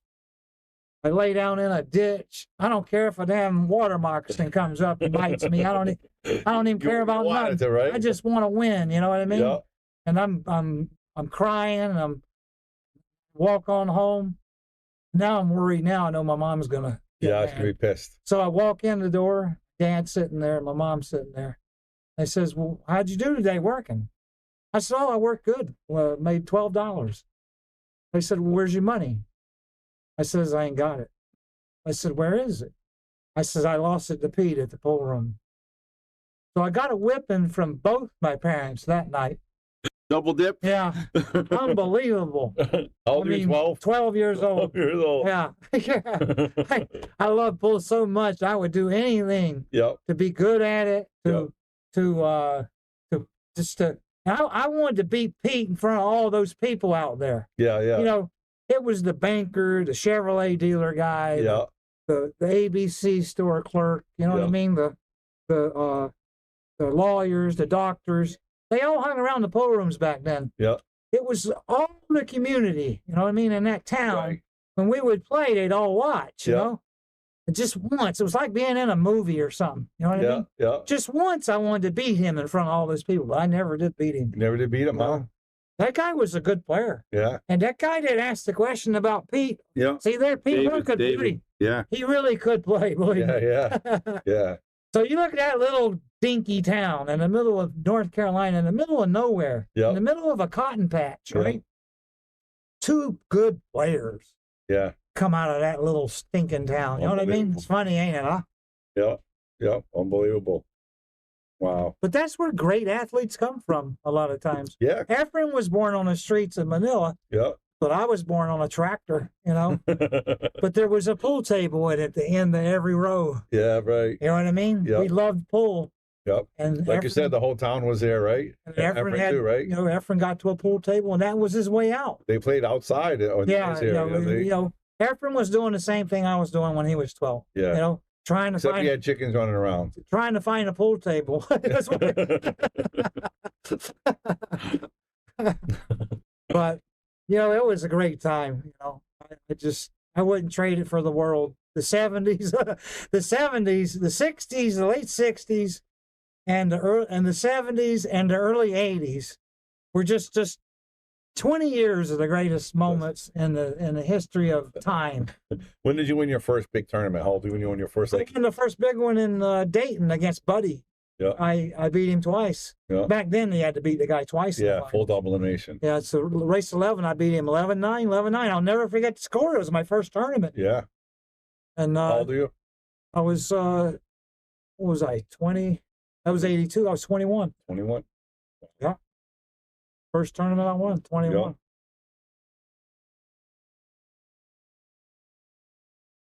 Guy says gambling helped my game more than any tournament ever did. Well, I'll answer that question. Back in the day, that's how you learned how to play pool. Yeah. But they're going to develop players that are great players one day, and they'll be non-gamblers. They'll have a non-gambling background. It's starting like that. Well, Europeans are like that. The Europeans, exactly. I still say there's something to it. All the European players are not gamblers, but the Americans are all gamblers. Yeah, and they're losing. So you don't gamble no more, right? Yeah, you don't gamble anymore, right? I can still gamble. Don't get me wrong. Yeah. I quit gambling in 1988. I did it for the image of the game. I wanted to give the game a better image, but not one player followed me. I think they condemned me for it. But that gambling, it will help you. There's no doubt. I agree with that. Yeah. But as far as I'm concerned, it's a poor value. Right. It's, it's not, because like I said, eventually going to go off and lose it's it a all, poor right? value. It is. Yeah, but what do you think about the jump cues in compared to the old? We already talked about the jump cue, didn't we? No, I didn't say nothing. The jump cue is a menace to start with, and the rollout is too drawn out. It's just we had to go to one foul. I totally agree with one foul, but I don't agree with the jump cue because it's hard to play a stone dead safety where you got the guy next to the ball. Safeties are mostly far away from the object ball that you're playing safe on. That gives them a chance to jump. And safeties are very intelligent, playing safeties, and the jump cue takes that intelligence away. So, and the jump cue makes a guy a better player than he is. Yeah. I think. Yeah, because you get out of episodes, like you said, you had to work. No, it makes him a better player than he is. Yeah. So, Earl, you are the greatest player that ever lived. That's from Lenny Robinson. And then, what about the Reyes Cup? Have you heard about that yet? No, I didn't hear it. I didn't hear about that. I heard something about it. I haven't heard all the details, but I think it's Europe against the Philippines. Well, that's probably more of a contest than us against anyone right now. Yeah. We don't seem to have the players or the mentality, or I don't know what it is. Europe versus Asia. Yeah, Europe versus Asia. That might be worth watching. Yeah. I think Asia will beat them. Yeah. That's my. They just have great players, right? Well, they're the luckiest players I've ever seen. No, when they kick, they get every roll. Yeah. It just seems to go right where they need the ball to go. You know what I mean? Yep. I know they're great kickers, but you can't determine where that ball's going to go every time. You know what I mean? Yeah. It's just right. There's a lot of element of luck. A lot of elements for sure. I still say that we should play. If we were to play straight pool, offensive straight pool, Europe would beat them. You know why? Because there's no kicking and there's no luck. You take the break and the kicking and the jump cue and all that out of it, a lot of players shrink. Right. Believe me. Right. I think, the definition, I mean, the title of pool is pocket billiards. Yep. Not safety billiards, right? Not jumping billiards. Well, I mean, it says pocket billiards. That's the title of the name of the pool. Yep. And that means to pocket balls continuously. Yep. Keep pocketing balls. That ain't happening. I know. See, it was based around straight pool. Yeah. The title of the game was based around straight pool. It was. It was. And actually, some places get in trouble for playing safety. You know what I mean? They didn't like that shit. You know, you play a safety, you get in a big argument. Like, you can't play safe. You got to play. I still say, if you're physically stronger than your opponent, you're going to beat him in straight pool. Yeah. That's my belief. The stamina. If you're stronger physically, Yeah. you know, like not like weightlifting physically. Yeah. Just you've been working out, and your heart rate is lower Your stamina. because you're working out. You know what I mean? You're not just eating, breathing, and playing pool. You're actually taking it another step. You're in better condition. I think when you got to pocket a lot of balls in a row, you know, you're only running 4 or 5 balls most of the time, a 9-ball. Yeah. You're not even running a full rack. Yeah. Now you got to run 42 every time you shoot. Yeah. You don't realize the difficulty of A that. lot more pressure. Like So the now, last shot, the jump if shot. I'm a more physical Break person than you, Yeah. exercising wise maybe, Yeah. I'm going to beat you. Yeah. Because I'm stronger than you, and it takes a little more strength to keep pocketing those balls over and over. Yep. See what I'm saying? Yep. You got it set up where I break, I make 3 balls on the break, I scratch. You run 6. Okay? Now we stop for a while. Okay?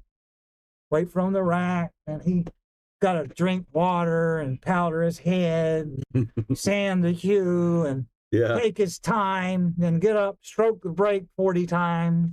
Yep. Now he's already wasted 5 minutes. In my format, you got to keep shooting. You don't. There's no grace period. Yeah, the whole time we watched you were playing, just running up. I ran that 100 balls in about 30 minutes. Yeah, I know. So it was exciting too. But that's what I'm trying to tell you. Yeah. Is if you put a clock on straight pull, you don't have to play 9-ball in all the other games. Mm-hmm. You'll make it idiot proof. Yeah. We need a game that's idiot proof. Yeah. Like golf. You can't walk out there and say, well, Tiger, I know how to hit a 2-iron better than you do. Right, yeah. I know how to hit a chip shot better than you. I can putt better than you. There's no moves you got every knucklehead in the world walking up to me and and questioning me and telling me I don't know what I'm doing. Yeah. I don't know. I never seen nothing like this. Knuckleheads. Not let me know. You need to play a game that you have no way of ever beating me in. Yep. That's straight pull. Yep. The people that think they can play can't play straight pull. Right.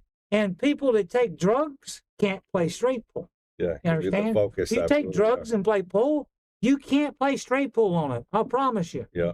That's what comes to mind. It's a coherent game, you know what I mean? And that's where the mind game is what you're saying. So, you know, there's a lot of merit to playing straight pull for our profession. Yeah. To determine who's the best player. There's a lot of merit to it.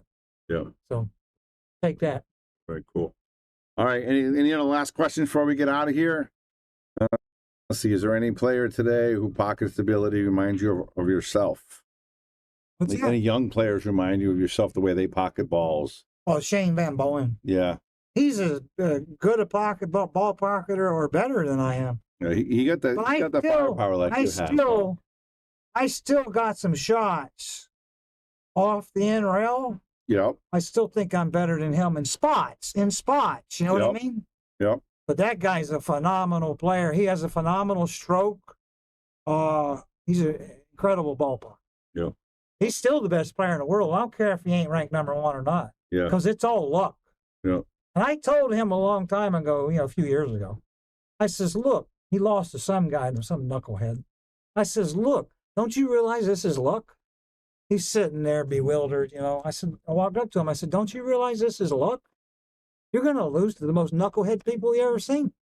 Now, if you're playing straight pull with 20 seconds to shoot on a 5x10 with 4-inch pockets, and you run 42 every time the other guy runs 42, you're going to win against anybody. Because you're the better player. I said, it's going to take you to have an off day to lose. Right. You understand? Yep. It's going to have to be off on this game to lose. You understand that? Yep. You understand that, everybody?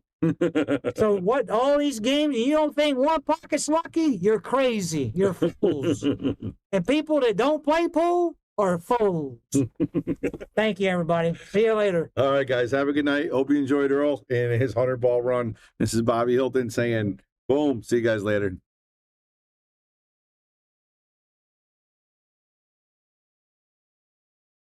We want to give a shout out to all of our sponsors here on the Shark Stream. You have Connecticut APA, Sigma Wear, Agency One Group, Jacoby Custom Cues, Women in Pool, Mabel's Tables at Michael's Deli, NM Billiard Sales and Service, 11 Hall Avenue, Wallingford, Connecticut, KM Maintenance, JT's Pool Cue Repair, Salotto app, Mark Anthony Home Improvement.